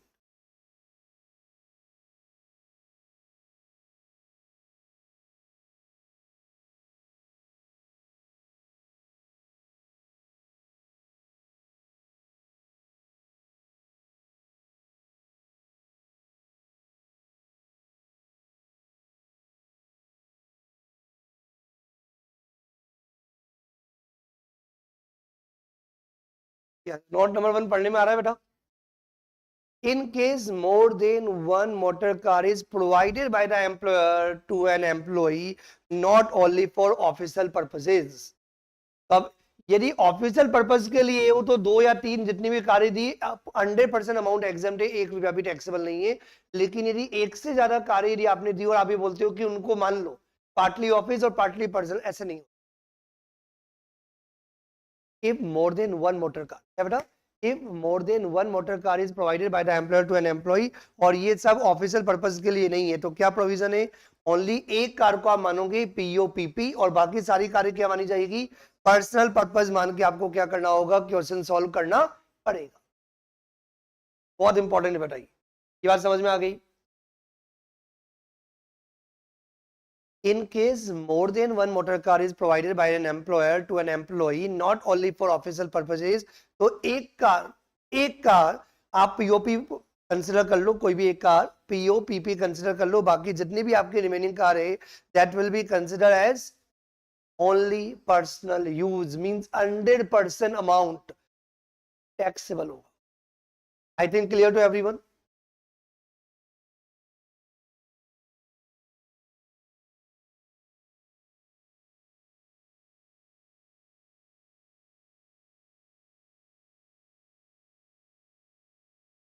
Now we come to the question number 1. Question number 1 is Mr. A is provided with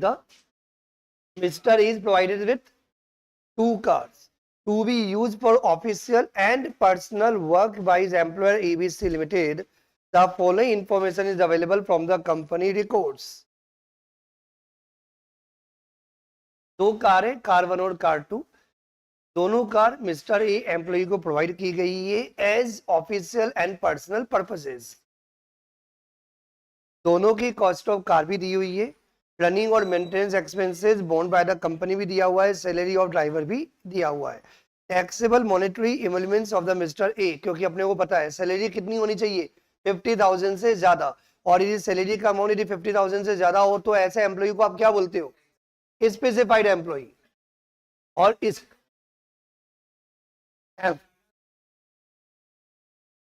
employ taxable कब से हो गए?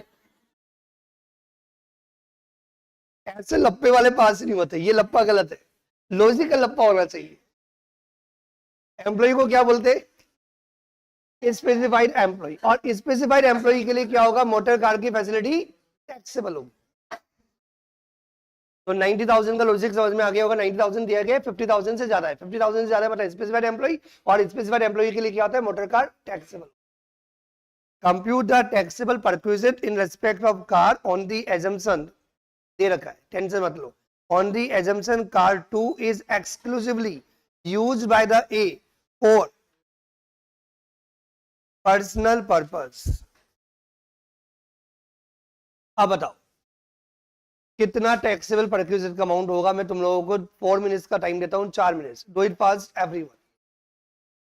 यस, सबने ट्राई कर लिया मेरे हिसाब से और सबका आंसर एक ही आ रहा है, इसमें डिस्कस करना ही नहीं है। कार 1 के अंदर जो आपका अमाउंट आएगा डेट विल बी, कितना आएगा? 39,600 रुपीज, क्योंकि कार 1 को इन्होंने क्या माना है? पीओपीपी, पार्टली ऑफिस पार्टली पर्सनल, और अपन ने क्या एज्यूम किया यहाँ पे? मोर देन 1,600, यही किया ना। मोटर कार 2 तो भी एम्प्लॉयर के द्वारा एम्प्लॉय को बेनिफिट दिया जा रहा है, क्योंकि कार पर्सनल पर्पस के लिए यूज हो रही है, और यदि पर्सनल पर्पस के लिए यूज हो रही है और जितना भी एम्प्लॉयर ने एम्प्लॉय को बेनिफिट दिया वो बेनिफिट का अमाउंट आप ऐड कर दो। समझ में आ गया?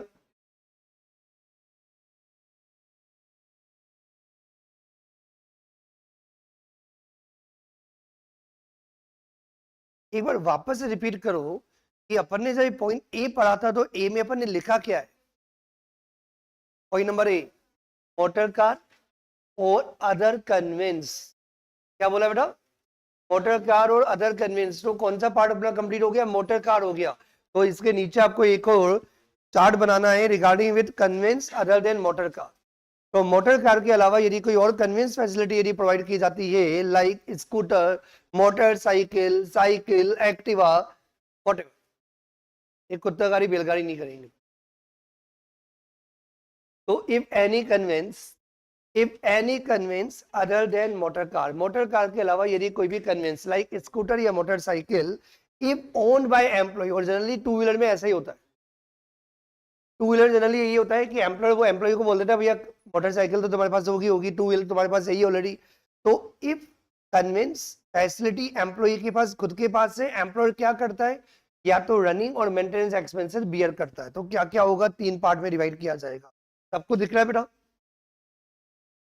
आई repeat, if any conveyance other than motor car owned by the employee, तो कन्विंस वाली फैसिलिटी तो आई नहीं, फैसिलिटी में क्या आएगा, रनिंग और expenses used only for official purpose, only office purpose के लिए नहीं, रनिंग और मेंटेनेंस मतलब जो पेट्रोल के एक्सपेंसेस बियर किए जाते हैं, जो मेंटेनेंस एक्सपेंसेस बियर किए जाते हैं, यदि ऑफिशियल पर्पस के लिए, तब तो कोई बेनिफिट वाली बात ही नहीं है भैया। ऑफिस का काम किसका है, एम्प्लॉयर का काम है, उसी का रीइंबर्स करता है, तो मेरे को क्या फायदा हुआ, तो एम्प्लॉय के लिए बेनिफिट नहीं है। लेकिन used only for personal purpose, पूरा का पूरा पर्सनल पर्पस है, तो बेनिफिट क्या दिया, कन्विंस किसका है, एम्प्लॉय का है, ऊपर लिखा हुआ है conveyance is owned by employee and running expenses employer के द्वारा बियर किया जाता है। तो जितना भी expenses paid by the employer on running expenses, वो अमाउंट क्या होगा, ऐड कर दिया जाएगा। ये माइनस वाला लॉजिक तो आपको पता ही है, वो आप कॉमनली याद कर सकते हो, अमाउंट रिकवर्ड फ्रॉम एम्प्लॉय, वो तो आपको लॉजिक बताइए। पहले बेनिफिट निकाल लो, और यदि एम्प्लॉय से यदि आपने कोई भी अमाउंट यदि रिकवर किया तो उसका बेनिफिट कम हो जाता है without use for partly office and partly personal. तो ये लप्पा होता है। Actual expenses paid by the employer minus 900 rupees per month, ये आपको माइनस करना है फिक्स। सर ये पूरा का पूरा एक्सपेंसेस बेनिफिट क्यों नहीं है, क्योंकि वो कन्विंस पार्टली ऑफिस और पार्टली पर्सनल दोनों के लिए यूज किया जा रहा है। तो जितना भी एक्चुअल एक्सपेंसेस, जो भी रिपेयर और मेंटेनेंस के एक्सपेंसेस हैं, तो भी रनिंग और मेंटेनेंस एक्सपेंसेस जो एम्प्लॉयर ने पे किया, पूरा बेनिफिट नहीं है, क्योंकि पार्टली ऑफिस भी है, पार्टली पर्सनल भी है। तो 900 रुपए पर मंथ माइनस करके जो भी अमाउंट आएगा, that will be taxable in the end of employee. I think clear? आवाज नहीं आ रही? कंफर्म?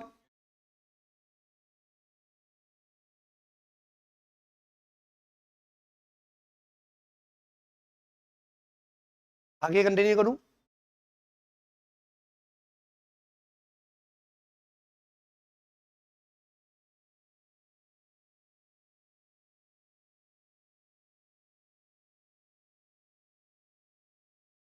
Any confusion?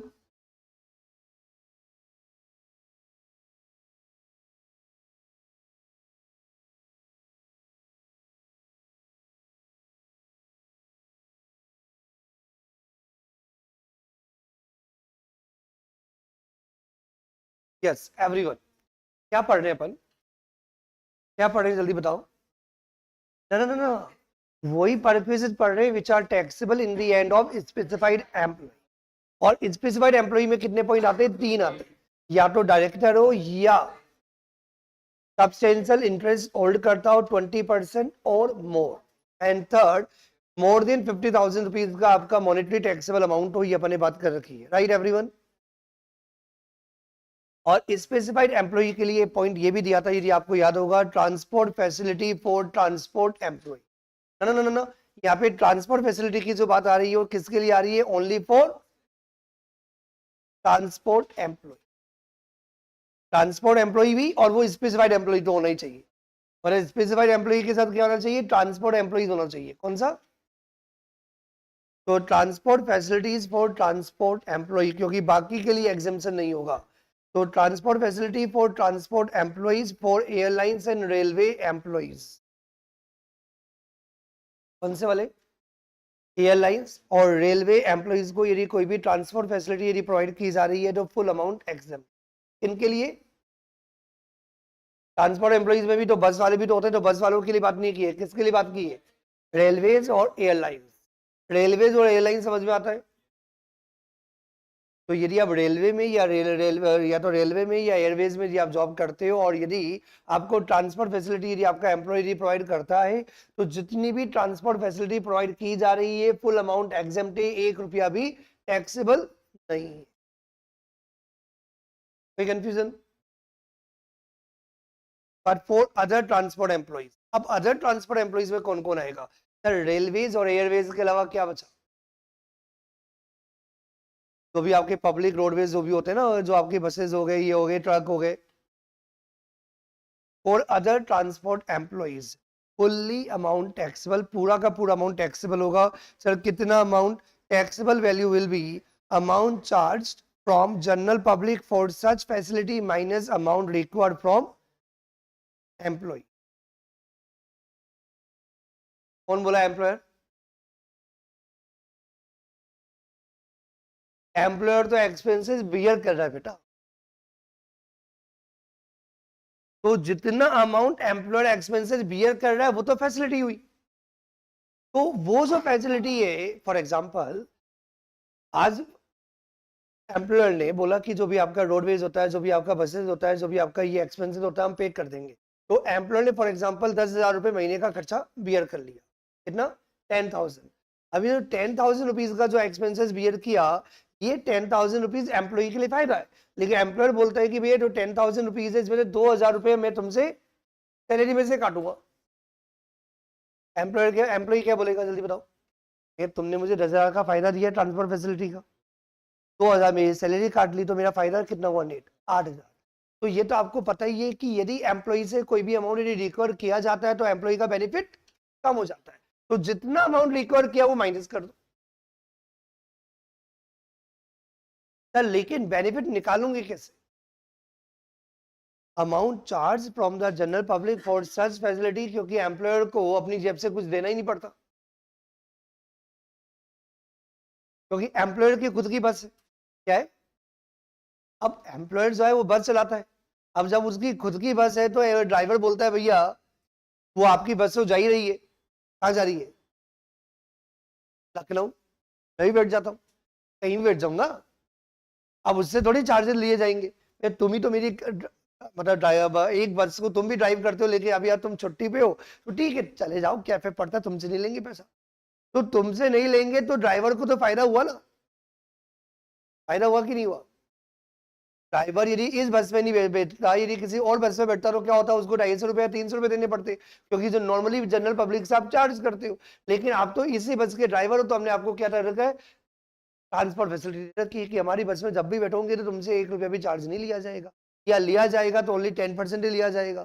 समझ में आई बात? तो फॉर अदर ट्रांसपोर्ट एम्प्लॉइज के केस में कितना टैक्सेबल वैल्यू होगा? Amount charge from the general public for such facility. Mean जितना भी आपने बस में ट्रेवलिंग की है उसके लिए जनरल पब्लिक से जितना भी अमाउंट चार्ज किया जाता वो एम्प्लॉय का पैसा बच गया जॉब करने की वजह से। किसमें? बस में। तो बस में जॉब करने की वजह से, ट्रांसपोर्ट कंपनीज के अंदर जॉब करने की वजह से ट्रांसपोर्ट के अंदर आपका कोई पैसा लगा नहीं, तो लेकिन लगा नहीं तुम्हारा वो बात अलग है। एम्प्लॉय कभी डायरेक्टली लगा नहीं, क्योंकि एम्प्लॉय की तो खुद की बस है। तो क्या कंसिडर करेंगे? बाकी पब्लिक से जो पैसा लेते ना, यदि वो अपना एम्प्लॉय नहीं बैठता तो क्या होता? कोई दूसरा पब्लिक होता तो पब्लिक से आप क्या करते? जितना भी अमाउंट आप चार्ज करते वो एम्प्लॉय के लिए क्या हो गया? फायदा हो गया। और एम्प्लॉय से जितना आपने अमाउंट रिकवर किया माइनस कर दो, बाकी ये नेट टैक्सेबल अमाउंट हो गया एम्प्लॉय के लिए। कोई कंफ्यूजन?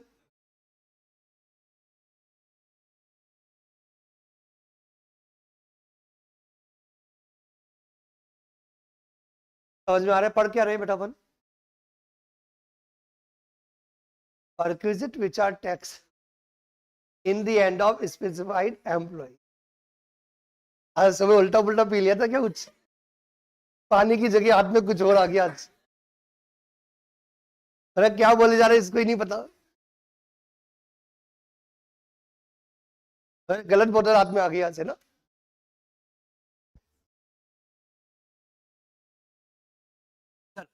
क्या बात हो रही है बेटा? कौन कौन से परक्विजिट है जो स्पेसिफाइड एम्प्लॉय के लिए टैक्सेबल है? पहला अपना हो गया मोटर कार और अदर कन्वेंस फैसिलिटी, दूसरा हो गया transport facility. Now we come to the third point. Third point क्या है बेटा? इधर प्यारी बच्ची, थर्ड पॉइंट क्या है अपना? गैस, इलेक्ट्रिसिटी और water supplied to an employ.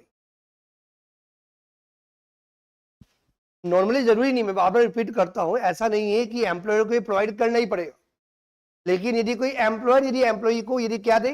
Gas, electricity या वाटर सप्लाई भी यदि प्रोवाइड करे, सप्लाई प्रोवाइड करे मतलब अमाउंट रीइंबर्स कर दे, या तो खुद के सोर्सेज से या मार्केट से ले। हो सकता है कि वो खुद ही क्या करता हो? इलेक्ट्रिसिटी जनरेट करता हो, लाइक क्या नाम है बेटा? अडानी पावर।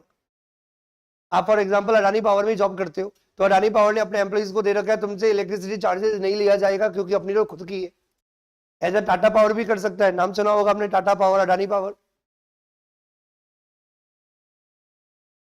लेकिन एक इंपॉर्टेंट बात है, ये जो फैसिलिटीज है जो मैं नाम बता रहा हूं, कौन कौन सी बेटा, गैस, इलेक्ट्रिसिटी और वाटर सप्लाई, ये तभी टैक्सेबल होगा जब एम्प्लॉय स्पेसिफाइड एम्प्लॉय होना चाहिए। पहले ये चेक कर लेना, क्योंकि मैं उन्हीं परक्विजिट पढ़ा रहा हूं अभी जो परक्विजिट स्पेसिफाइड एम्प्लॉय के एंड में टैक्सेबल। सबसे पहले क्या चेक करेंगे कि यदि एम्प्लॉय यदि स्पेसिफाइड एम्प्लॉय है तो क्या होगा, ये जो भी फैसिलिटी एम्प्लॉयर के द्वारा एम्प्लॉय को दी जा रही है, कौन सी फैसिलिटी, गैस, इलेक्ट्रिसिटी या वाटर सप्लाईज की, तो ये एम्प्लॉय के एंड में क्या होगी, टैक्सेबल होगी। लेकिन इसको प्रोवाइड करने के दो तरीके, जैसे मैंने आपको नाम दिया अडानी पावर या टाटा पावर, तो एम्प्लॉयर खुद के सोर्सेज से भी सप्लाई कर सकता है या मार्केट से लेके भी प्रोवाइड कर सकता है, मतलब रीइंबर्स कर सकता है expense. Point number A, if supplied by the employer, if supplied by the employer from the his own sources, तो टैक्सेबल कितना अमाउंट होगा, cost of production per unit into number of units consume by employee. मतलब यहाँ पे अपन ने ये नहीं लिया कि आपने पब्लिक से कितना अमाउंट चार्ज किया, यहाँ पे अपन ने ये कंसिडर किया कि आपकी कॉस्ट कितनी लग रही है क्या करने की, इलेक्ट्रिसिटी या गैस या वाटर जो भी आपने सप्लाई किया है। तो cost of production per unit into number of units consume, कि वाटर का कितना यूनिट्स कंज्यूम किया या इलेक्ट्रिसिटी कितना कंज्यूम किया या गैस का आपने कितना यूनिट्स कंज्यूम किया, जितना भी यूनिट्स एम्प्लॉय ने कंज्यूम किया into cost of production per unit. और यदि एम्प्लॉय से आपने जितना भी अमाउंट रिकवर किया वो माइनस कर दो, तो रिमेनिंग अमाउंट क्या आ जाएगा, टैक्सेबल अमाउंट। सर यदि एम्प्लॉयर अपने सोर्सेज से यदि प्रोवाइड नहीं कर रहा हो, क्या कर रहा हो बेटा, जैसे आप अपोलो हॉस्पिटल में जॉब करते हो और अपोलो हॉस्पिटल वाले ने क्या कर रखा है, अपने एम्प्लॉइज को दे रखा है कि आपका जो भी इलेक्ट्रिसिटी चार्जेस आएगा वो हम पे कर देंगे। अब ये जो इलेक्ट्रिसिटी अपोलो थोड़ी जनरेट करता है, ये तो कौन बनाता है, टाटा पावर या अडानी पावर या मार्केट में और भी इलेक्ट्रिसिटी कंपनीज है। ये बात समझ में आ रही बेटा। तो if taken by the employer from the outside agency, जिनका काम है इलेक्ट्रिसिटी या वाटर या गैस प्रोवाइड करना, तो जितना भी हायर चार्जेस एम्प्लॉयर के द्वारा प्रोवाइड किया जाता है इन एजेंसीज को, माइनस यदि एम्प्लॉय से जितना भी अमाउंट आपने रिकवर किया, क्योंकि जितना अमाउंट आप एम्प्लॉय से रिकवर करते हो आपके बेनिफिट को क्या करेगा, एम्प्लॉय के बेनिफिट को कम कर देगा। तो जो रिमेनिंग अमाउंट आएगी दैट विल बी टैक्स। कोई कंफ्यूजन, बहुत इजी है, समझ में आ रहा है बेटा। क्या पढ़ रहे हैं अपन, वो परक्विजिट पढ़ रहे हैं which are taxable in the end of specified employ.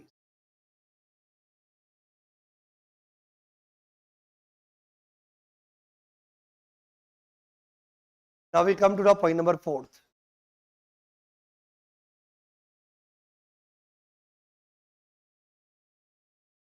Point number 4.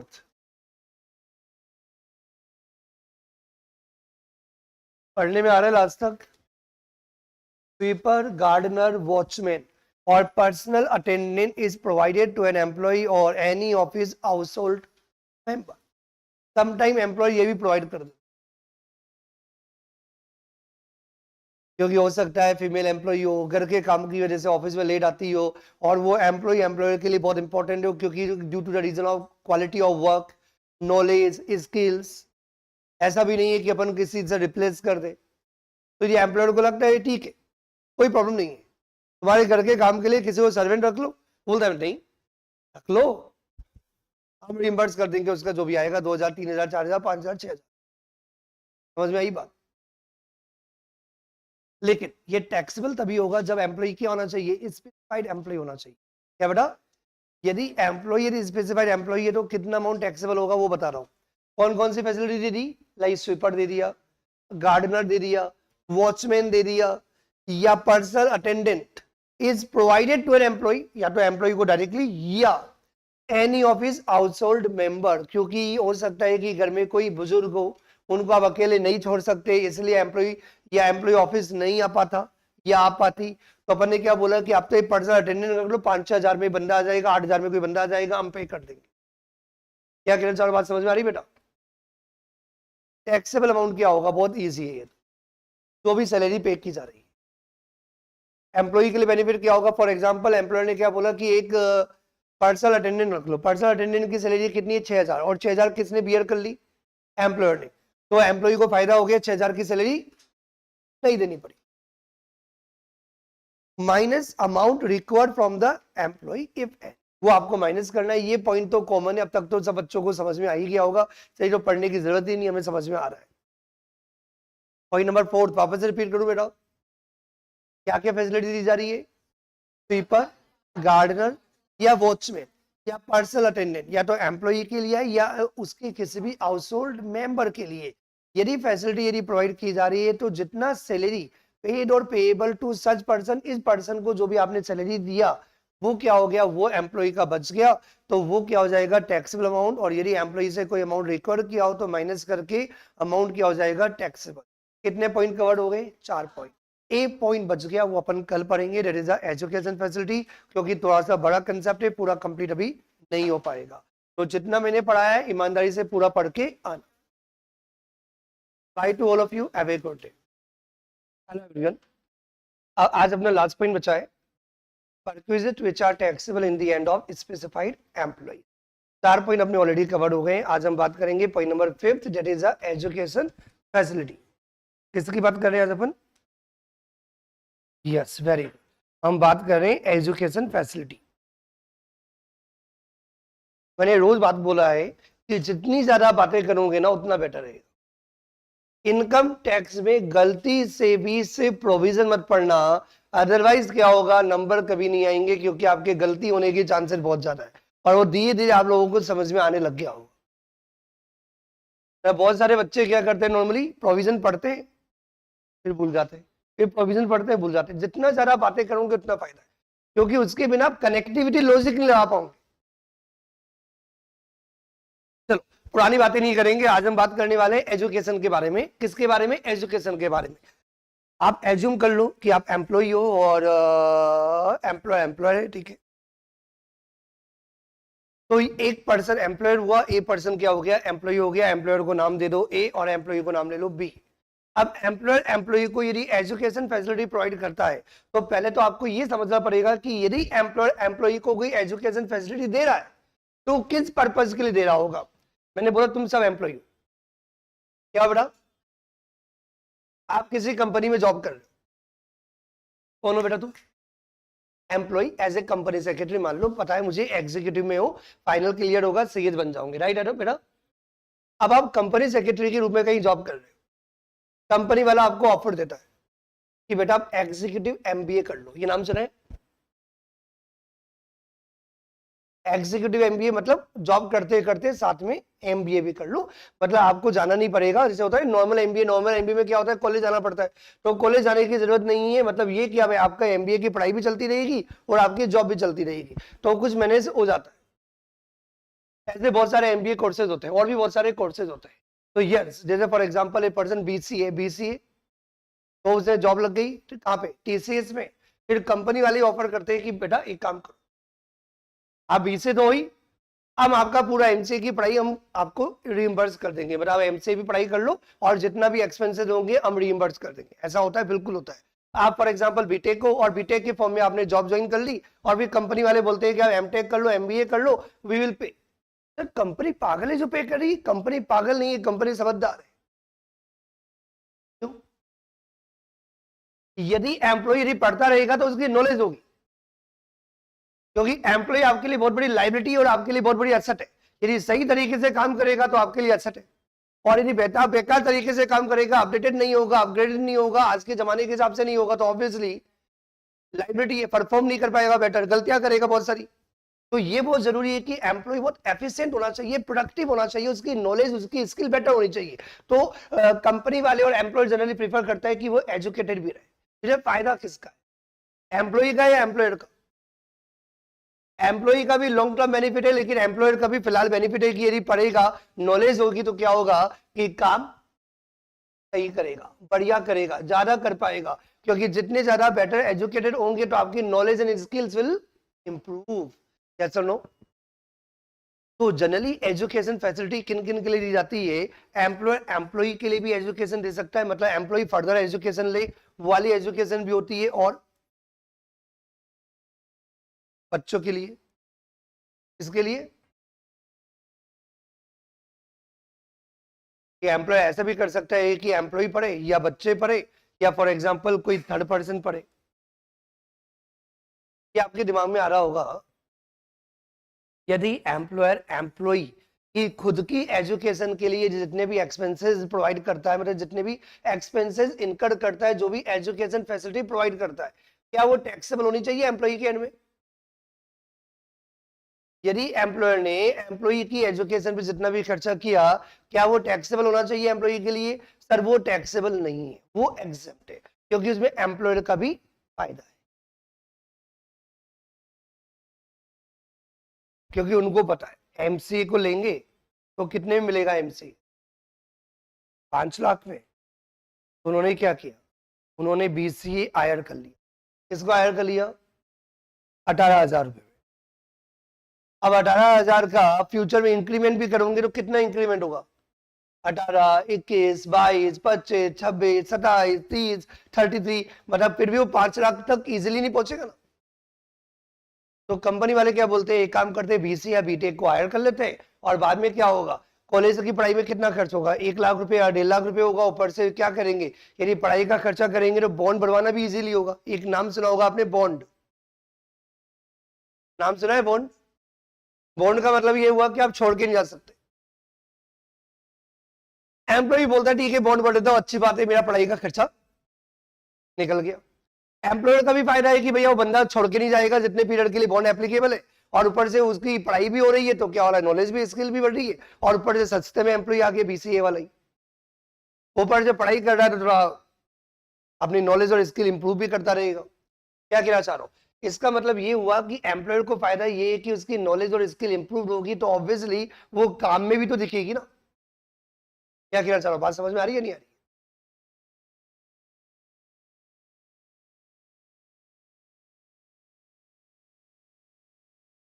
Yes, important बात वापस से रिपीट कर देता हूं।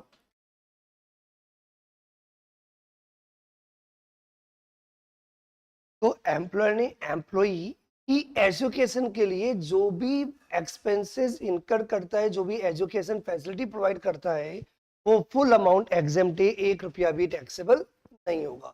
फॉर एग्जाम्पल, एम्प्लॉयर ने एम्प्लॉय की एजुकेशन पे फॉर एग्जाम्पल 1.5 लाख रुपए का खर्चा किया, तो 1.5 लाख रुपए एम्प्लॉय के लिए बेनिफिट तो है, क्योंकि उसके भी नाम के आगे क्या हुआ, पहले बीसीए था, अब एमसीए हो गया, बीटेक था, एमटेक हो गया। समझ में आ रहा है मैं क्या कहना चाह रहा हूं? पहले ओनली कंपनी सेक्रेटरी था, अब CS plus MBA double degree हो गई।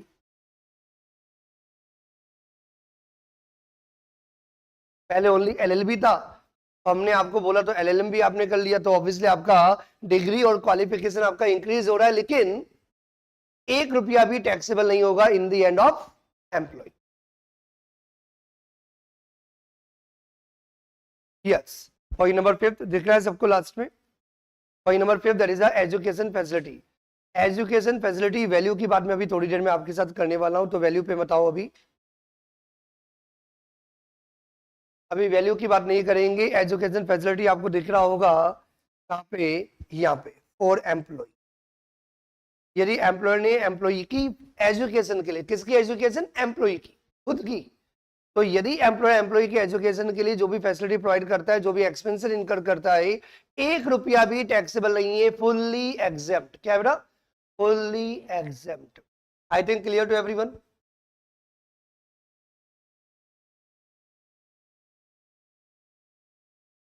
आगे कंटिन्यू करें ना। फॉर चिल्ड्रन ऑफ एम्प्लॉय, किसके बेटा? जो एम्प्लॉय है ना, मिस्टर ए, उसके बच्चास, क्या कितने बच्चास? हम दो हमारे 2, हम दो हमारे 3, हम दो हमारे 5, हम दो हमारे 12, हम दो हमारे 24, जितने भी हो, अपने को डिबेट नहीं करने का बेटा। ये एम्प्लॉय का पर्सनल मैटर है, तो नो डिबेट। अब सिंपल सा पॉइंट ये आता है कि एम्प्लॉय के 2 बच्चे हैं, या 1 बच्चा है, या 15 बच्चे हैं, और साथ में एजुकेशन की बात है, तो यहाँ पे क्या कंसेप्ट है वो आपको देखना पड़ेगा। तो ये तो एम्प्लॉयर जाने कि वो 2 बच्चे के लिए दे रहा है या 5 बच्चों के लिए दे रहा है, लेकिन टैक्सेबल कितना अमाउंट होगा, एग्जेम्प्ट कितना अमाउंट होगा, उसके लिए अपन प्रोविजन पढ़ लेते हैं कि यदि एम्प्लॉयर ने एम्प्लॉय के बच्चों के लिए, चिल्ड्रन के लिए यदि कोई भी एजुकेशन फैसिलिटी यदि प्रोवाइड की है, तो कितना अमाउंट एग्जेम्प्ट होगा। इसमें एग्जेम्पशन इस बात पर डिपेंड करती है कि वैल्यू ऑफ एजुकेशन कितना, मतलब जो एजुकेशन फैसिलिटी जो आपने प्रोवाइड की है वो एजुकेशन फैसिलिटी का अमाउंट कितना है। छोटा मोटा दिया है तो इग्नोर कर दो, मतलब if value of education is up to ₹1000 per month पर चाइल्ड, एक बच्चे पे 1000 रुपए महीने का, तो पूरे साल भर का कितना हो गया बेटा 2000 रुपए। तो सबको आता ही है, एक साल में 12 महीने होते हैं, तो एक महीने का यदि 1000 रुपए तो पूरे साल भर मतलब 12 महीने, 12 महीने का 12,000 रुपए। समझ में आ गया। तो ऐसे भी आप बोल सकते हो कि एक बच्चे पे पूरे 12,000 साल का, तो आप ऐसे भी बोल सकते हो 1000 रुपए पर मंथ, और आप ऐसे भी बोल सकते हो पूरे साल का 12,000 रुपए एक बच्चे पर। दो है तो 12 12 24, तीन बच्चे हैं तो 12 12 12 36, without any limit of number of children, कोई लिमिट नहीं है। यदि 4 बच्चे हैं और एम्प्लॉयर चारों बच्चों को एजुकेशन फैसिलिटी यदि प्रोवाइड करता है तो हर बच्चे के लिए एग्जामेशन मिल जाएगी 12,000 रुपए तक। मतलब यदि एम्प्लॉयर ने एम्प्लॉई के लिए जो 12,000 रुपए तक की एजुकेशन फैसिलिटी यदि प्रोवाइड की है, फुल्ली एग्जेम्प्ट। लेकिन if the value of education is more than ₹1000 per month पर चाइल्ड, तो 12,000 रुपए से ऊपर का टैक्सेबल नहीं है, पूरा अमाउंट टैक्सेबल। क्या बोला, समझ में आया कि नहीं? फॉर एग्जाम्पल एम्प्लॉयर है, एम्प्लॉयर ने एम्प्लॉई के बच्चों के लिए एजुकेशन पर खर्चा किया 15,000 रुपए, तो 15,000 का मतलब क्या हुआ 12,000 से ऊपर, तो 3,000 रुपए नहीं, पूरे 15,000 टैक्सेबल। और यदि एम्प्लॉयर ने एम्प्लॉई के बच्चों के लिए एजुकेशन पर जो एक्सपेंसेस इनकर किए, जो एजुकेशन फैसिलिटी प्रोवाइड की, तो जो एजुकेशन फैसिलिटी का अमाउंट यदि 11,000 रुपए साल का, फुल्ली एग्जम्प्ट। यदि 12,000 रुपए या 1,000 रुपीज पर मंथ पर चाइल्ड, तो एक बच्चे पे यदि पूरे साल का यदि 12,000 रुपए तक का यदि आप एजुकेशन फैसिलिटी यदि प्रोवाइड कर रहे हो तो पूरा अमाउंट एग्जेम्प्ट है। और यदि 12,000 रुपए से ऊपर आपने जितना भी अमाउंट आपने किया तो वो 12,000 से ऊपर वाला नहीं, तो पूरा का पूरा अमाउंट क्या होगा, टैक्सेबल होगा in the end of employee. कोई कंफ्यूजन? आपके दिमाग में एक ही डाउट आ रहा है तो 2 मिनट बाद बताऊंगा क्या, how to calculate the education facility amount, तो वो भी 2 मिनट में बताने वाला हूं। लेकिन उससे पहले फॉर अदर फैमिली मेंबर्स,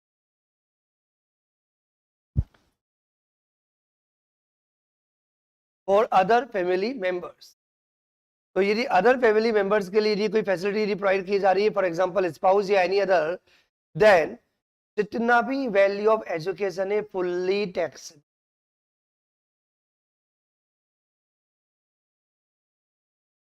तो एम्प्लॉयर ने, अब यहाँ पे अदर फैमिली मेंबर में कौन आएगा वो इंपॉर्टेंट ही नहीं है। क्यों? क्योंकि आप एग्जाम्पशन तो दे ही नहीं रहे।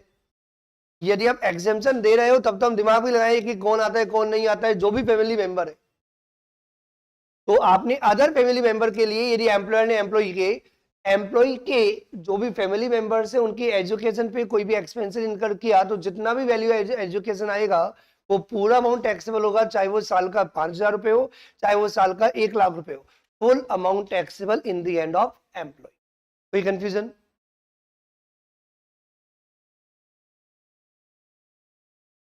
इंपॉर्टेंट बात,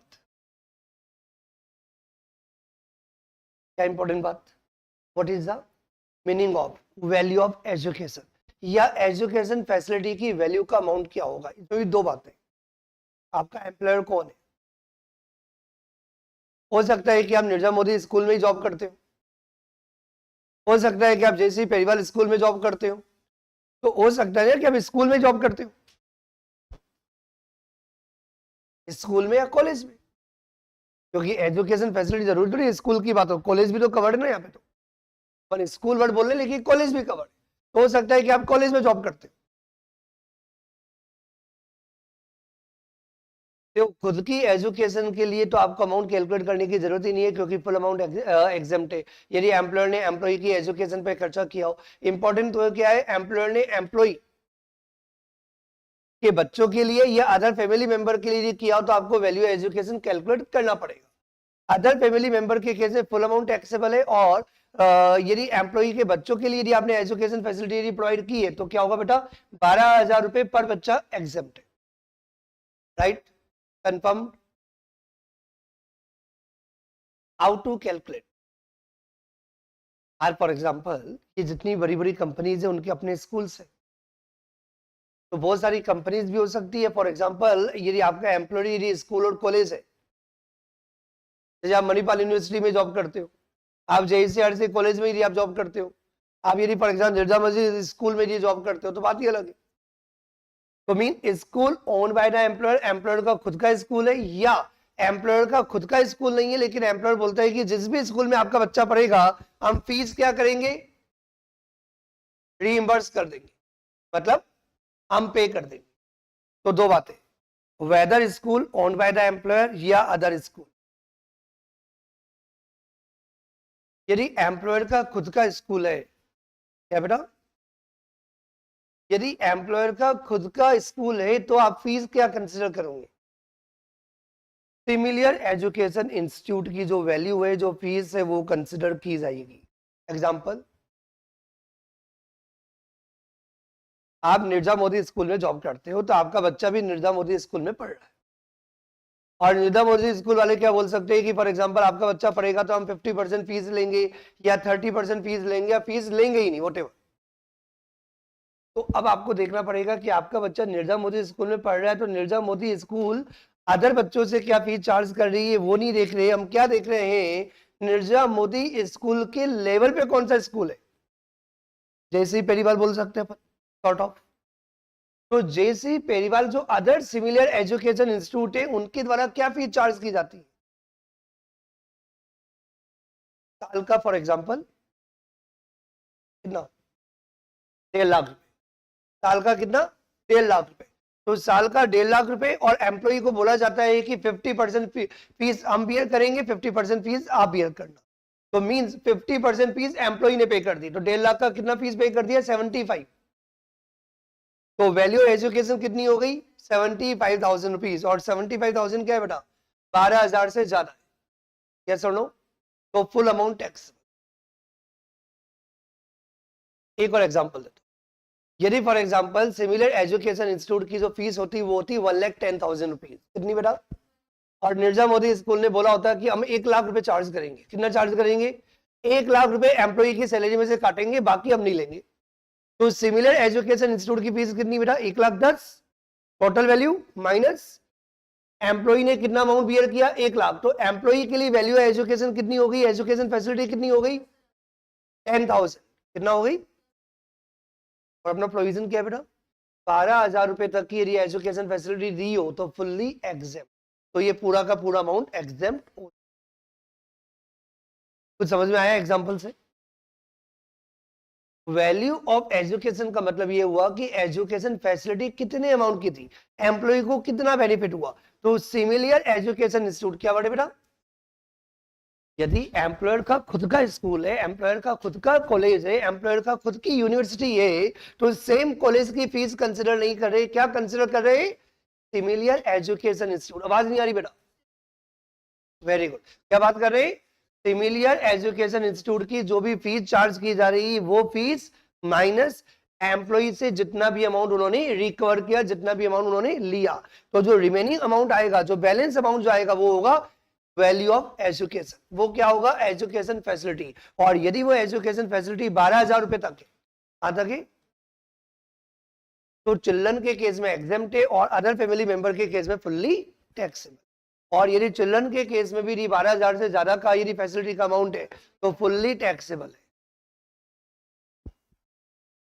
कोई कंफ्यूजन,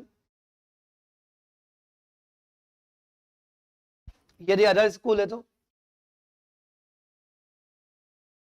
अदर स्कूल का मतलब यदि फॉर एग्जांपल एम्प्लॉयर किसी प्राइवेट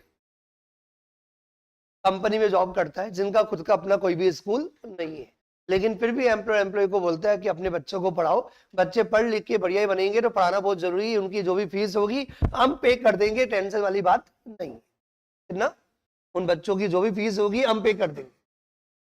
तो बच्चे ने क्या किया, किसी स्कूल में पढ़ाया, उस स्कूल की फीस फॉर एग्जाम्पल कितनी है, 25,000 रुपीज, कितनी फीस है बेटा, और एम्प्लॉय से 1 रुपया भी रिकॉर्ड नहीं किया, क्या बेटा, एम्प्लॉय से 1 रुपया भी रिकॉर्ड नहीं किया, तो वैल्यू एजुकेशन कितनी हो गई, 25,000 रुपीज फुल्ली टैक्सेबल, क्योंकि 12,000 रुपए से ज्यादा है।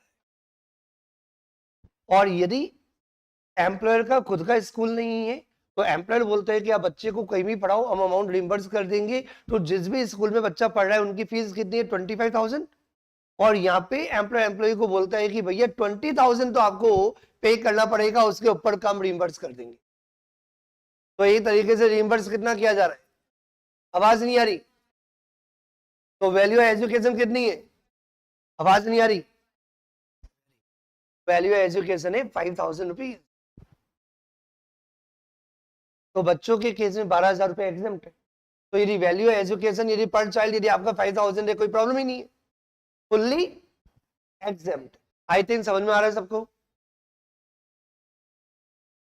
ये दो पार्ट में आपको डिवाइड करना है एजुकेशन फैसिलिटी, ज्यादा बेटर आपको समझ में आएगा। सबसे पहले आपको ये देखना है कि एजुकेशन फैसिलिटी किन किन को दी जा रही है। फिर दूसरा आपको लिंक करना है कि what is the value of education facility. और यहाँ पे जो अपन पढ़ रहे हैं वो टैक्सेबल और एग्जाम्प्ट दोनों साथ में लेके पढ़ रहे हैं। समझ में आ रही बात? एक बार वापस से पूरा प्रोविजन रिकॉल कर रहा हूं जिससे कि किसी को भी कोई कंफ्यूजन नहीं हो। दो पार्ट में डिवाइड करना है बेटा। फर्स्ट, एजुकेशन फैसिलिटी आपने किसको दी है, इसके आधार पे टैक्सेबिलिटी एग्जाम्पशन की बात करेंगे। और फिर आपको देखना पड़ेगा कि वैल्यू ऑफ एजुकेशन का अमाउंट कितना है। तो पहले अपन एक बार वापस से बात करते हैं। Ready everyone? यदि एजुकेशन फैसिलिटी आपने एम्प्लॉय को दिया, क्या दिया? एम्प्लॉय दिया, मतलब एम्प्लॉय को दिया मतलब एम्प्लॉय की खुद की एजुकेशन के लिए दिया, सेल्फ एजुकेशन के लिए दिया, फुल्ली अमाउंट एग्जाम, चाहे 2 लाख हो या 5 लाख हो या 10 लाख, फुल अमाउंट एग्जाम। और यदि एम्प्लॉइज के बच्चों के लिए दिया तो एजुकेशन फैसिलिटी यदि 1,000 रुपीज पर मंथ पर चाइल्ड है तो फुल अमाउंट एग्जाम्प्ट है। और यदि 12,000 से ऊपर है तो पूरा का पूरा अमाउंट टैक्सेबल है। और यदि अदर फैमिली मेंबर्स है तो फुल अमाउंट टैक्सेबल। जितना भी वैल्यू ऑफ एजुकेशन होगा, जितना भी एजुकेशन फैसिलिटी का अमाउंट होगा। अब हर बच्चे के दिमाग में डाउट ये आएगा, sir what is the meaning of education facility amount?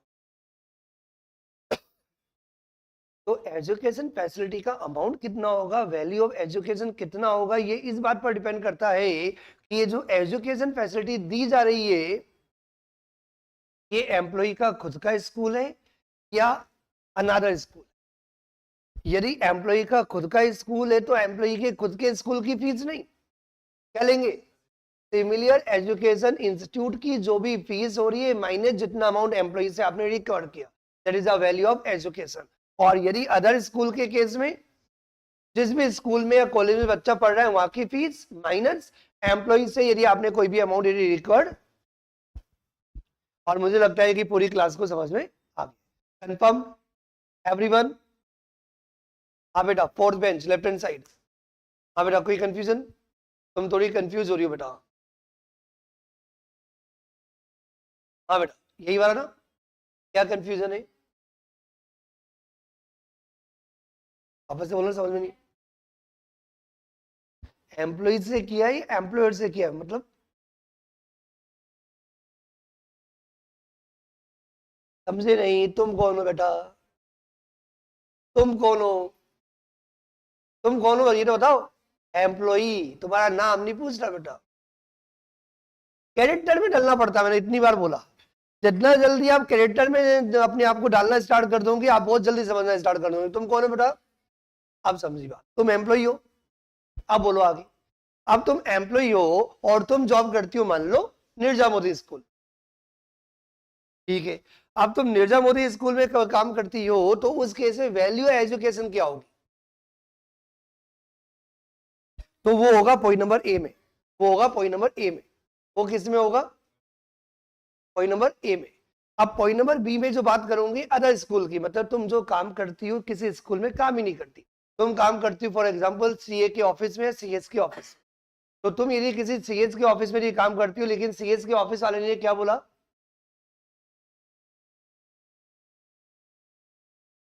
नहीं, तुम्हारे बच्चों की, कि तुम्हारी एजुकेशन तो पूरी एग्जाम्प्ट है, तो वाला एग्जाम्पल तो हम ले ही नहीं सकते।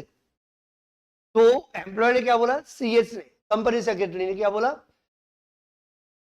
तुम्हारे बच्चों की एजुकेशन पे किया जाने वाला जितना भी खर्चा होगा वो रिइंबर्स कर दे। तो वो बच्चा कौन से स्कूल में पढ़ता है, किसी भी स्कूल में पढ़ सकता है, उन्होंने क्या किया? रिइंबर्स कर दिया। अब बताओ तुम्हारा डाउट क्या है? वही तो बात कर रहे हैं अपन। अब पूछ रहा हूं ना,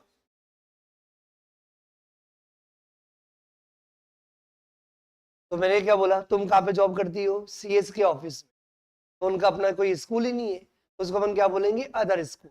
लेकिन सीएस ऑफिस ने तुम्हें क्या बोला, बेटा तुम अपने बच्चों को पढ़ाओ, उनको ऐसे बेवकूफ मत रखो, उनको पढ़ाओ, उनकी जो भी फीस होगी जिस भी स्कूल में वो जाएंगे हम रिइंबर्स कर देंगे।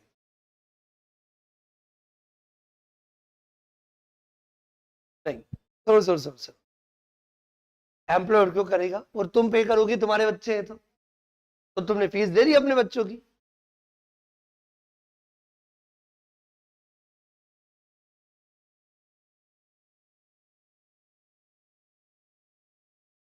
बेटा सुनो, कुछ बच्चों को समझ में आने लग गया इसलिए हंस रहे हैं। बेटा यदि एम्प्लॉयर देगा ही नहीं तो फैसिलिटी कैसे होगी, गलती से समझ में आ गया हो, एम्प्लॉय तो देगा ही नहीं, देगा कौन, एम्प्लॉयर देगा, कौन देगा, तो एम्प्लॉयर। तभी तो मैंने एक एग्जांपल भी दे दिया जिससे कि तुम्हारे अंदर वो इमोशंस आ जाए, वो कनेक्टिविटी आ जाए कि सीएस ऑफिस वाले ने तुम्हारे बच्चों की एजुकेशन के लिए जो खर्चा किया, तो ऑब्वियसली जब एम्प्लॉयर की तरफ से मुझे कुछ मिलेगा तो फैसिलिटी होगी, मेरी एजुकेशन के लिए फैसिलिटी तो होगी, लेकिन इनकम टैक्स डिपार्टमेंट बोलता है एग्जम्प्ट है। ये वाला बी वाला ना,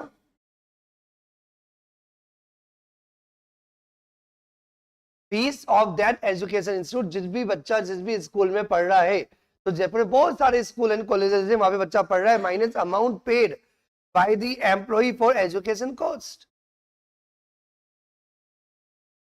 ओके, ये वाला माइनस, ये क्यों लिखा हुआ बताओ, ये माइनस करोगे तभी तो बेनिफिट होगा ना, मतलब ये अपन ने हर जगह पढ़ा है, तो तुम्हें पुराने कंसेप्ट भी याद नहीं है फिर तो, समझो। This is the benefit and this is the benefit come net benefit. कुछ बच्चों को समझ में आ गया होगा, हर में ये अपनी हर लाइन में हर जगह कॉमन है, समझो। वापस से एग्जांपल, तुम्हारे बच्चे स्कूल में पढ़ते हैं, नाम ले लो किसी स्कूल का, यदि नाम पता हो तो, छोटे मोटे स्कूल का एग्जांपल ले लो, कौन सा, एबीसीडी स्कूल। तो एबीसीडी स्कूल के अंदर तुम्हारा बच्चा पढ़ता है, उस एबीसीडी स्कूल के अंदर फीस है बच्चे की फॉर एग्जांपल 25,000, लेकिन सीएस वाले ने बोला हम नहीं पे करेंगे 25। हेलो, 25,000 की फीस है बच्चे की, हम नहीं पे करेंगे। अब एक काम करो, अब 18,000 रिम्बर्स कर, एम्प्लॉय से 7,000 तुम्हारी सैलरी से काट लिया, तो तुम क्या बोलोगी, फीस ऑफ दैट स्कूल कितना है बेटा, 25। तो अब डिपार्टमेंट बोलेगा 25 का बेनिफिट, तुम कह लो रुको, 7,000 तो सैलरी काट दी मेरी ऑलरेडी उन्होंने, तो भैया 25,000 की स्कूल की फीस थी, लेकिन उन्होंने पूरा तो नहीं पढ़ाया, 7,000 तो मेरी सैलरी काटी उन्होंने, तो बेनिफिट कितने का दिया, 25 माइनस 7। तो 7 किस बात का, एम्प्लॉय ने खुद ने पे किया स्कूल में, या उन्होंने तुमने अपनी सैलरी कटवाई, तो amount paid by the employee for education cost, कितना अमाउंट, 7,000, और ये क्या है, फीस ऑफ दैट स्कूल 25। इसका मतलब इन दोनों का डिफरेंस आप क्या बोल सकते हो, एम्प्लॉयर ने कितना अमाउंट रिइंबर्स किया, या एम्प्लॉयर ने कितना अमाउंट का बेनिफिट आपको दिया, कितने अमाउंट का बेनिफिट दिया, 18,000 रुपए का, 25 minus 7, 18,000 rupees. I think clear to everyone.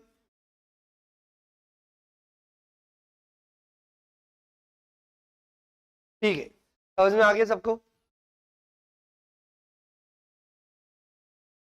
चलो अभी मजे के मूड में नहीं था, वरना मैं पुराना क्वेश्चन तुमसे पूछ रहा। तभी मैं रोज बोलता हूँ कि कभी एब्सेंट मत हो, क्योंकि ये वाला जो पॉइंट था ये कनेक्टेड था, ये अपन ने हर जगह पढ़ा है, अब तो शायद आदत भी पड़ गई कि इससे पहले जितने भी परक्विजिट है, जितने भी बेनिफिट्स हैं, हर जगह एक कॉमन लाइन आई है कि एम्प्लॉय से जितना भी अमाउंट ले लिया गया है वो अमाउंट आपको क्या करना होता है, बेनिफिट में से माइनस करना होता है, वही नेट बेनिफिट क्या होता है, एम्प्लॉय के एंड में टैक्सेबल होता है। Right everyone.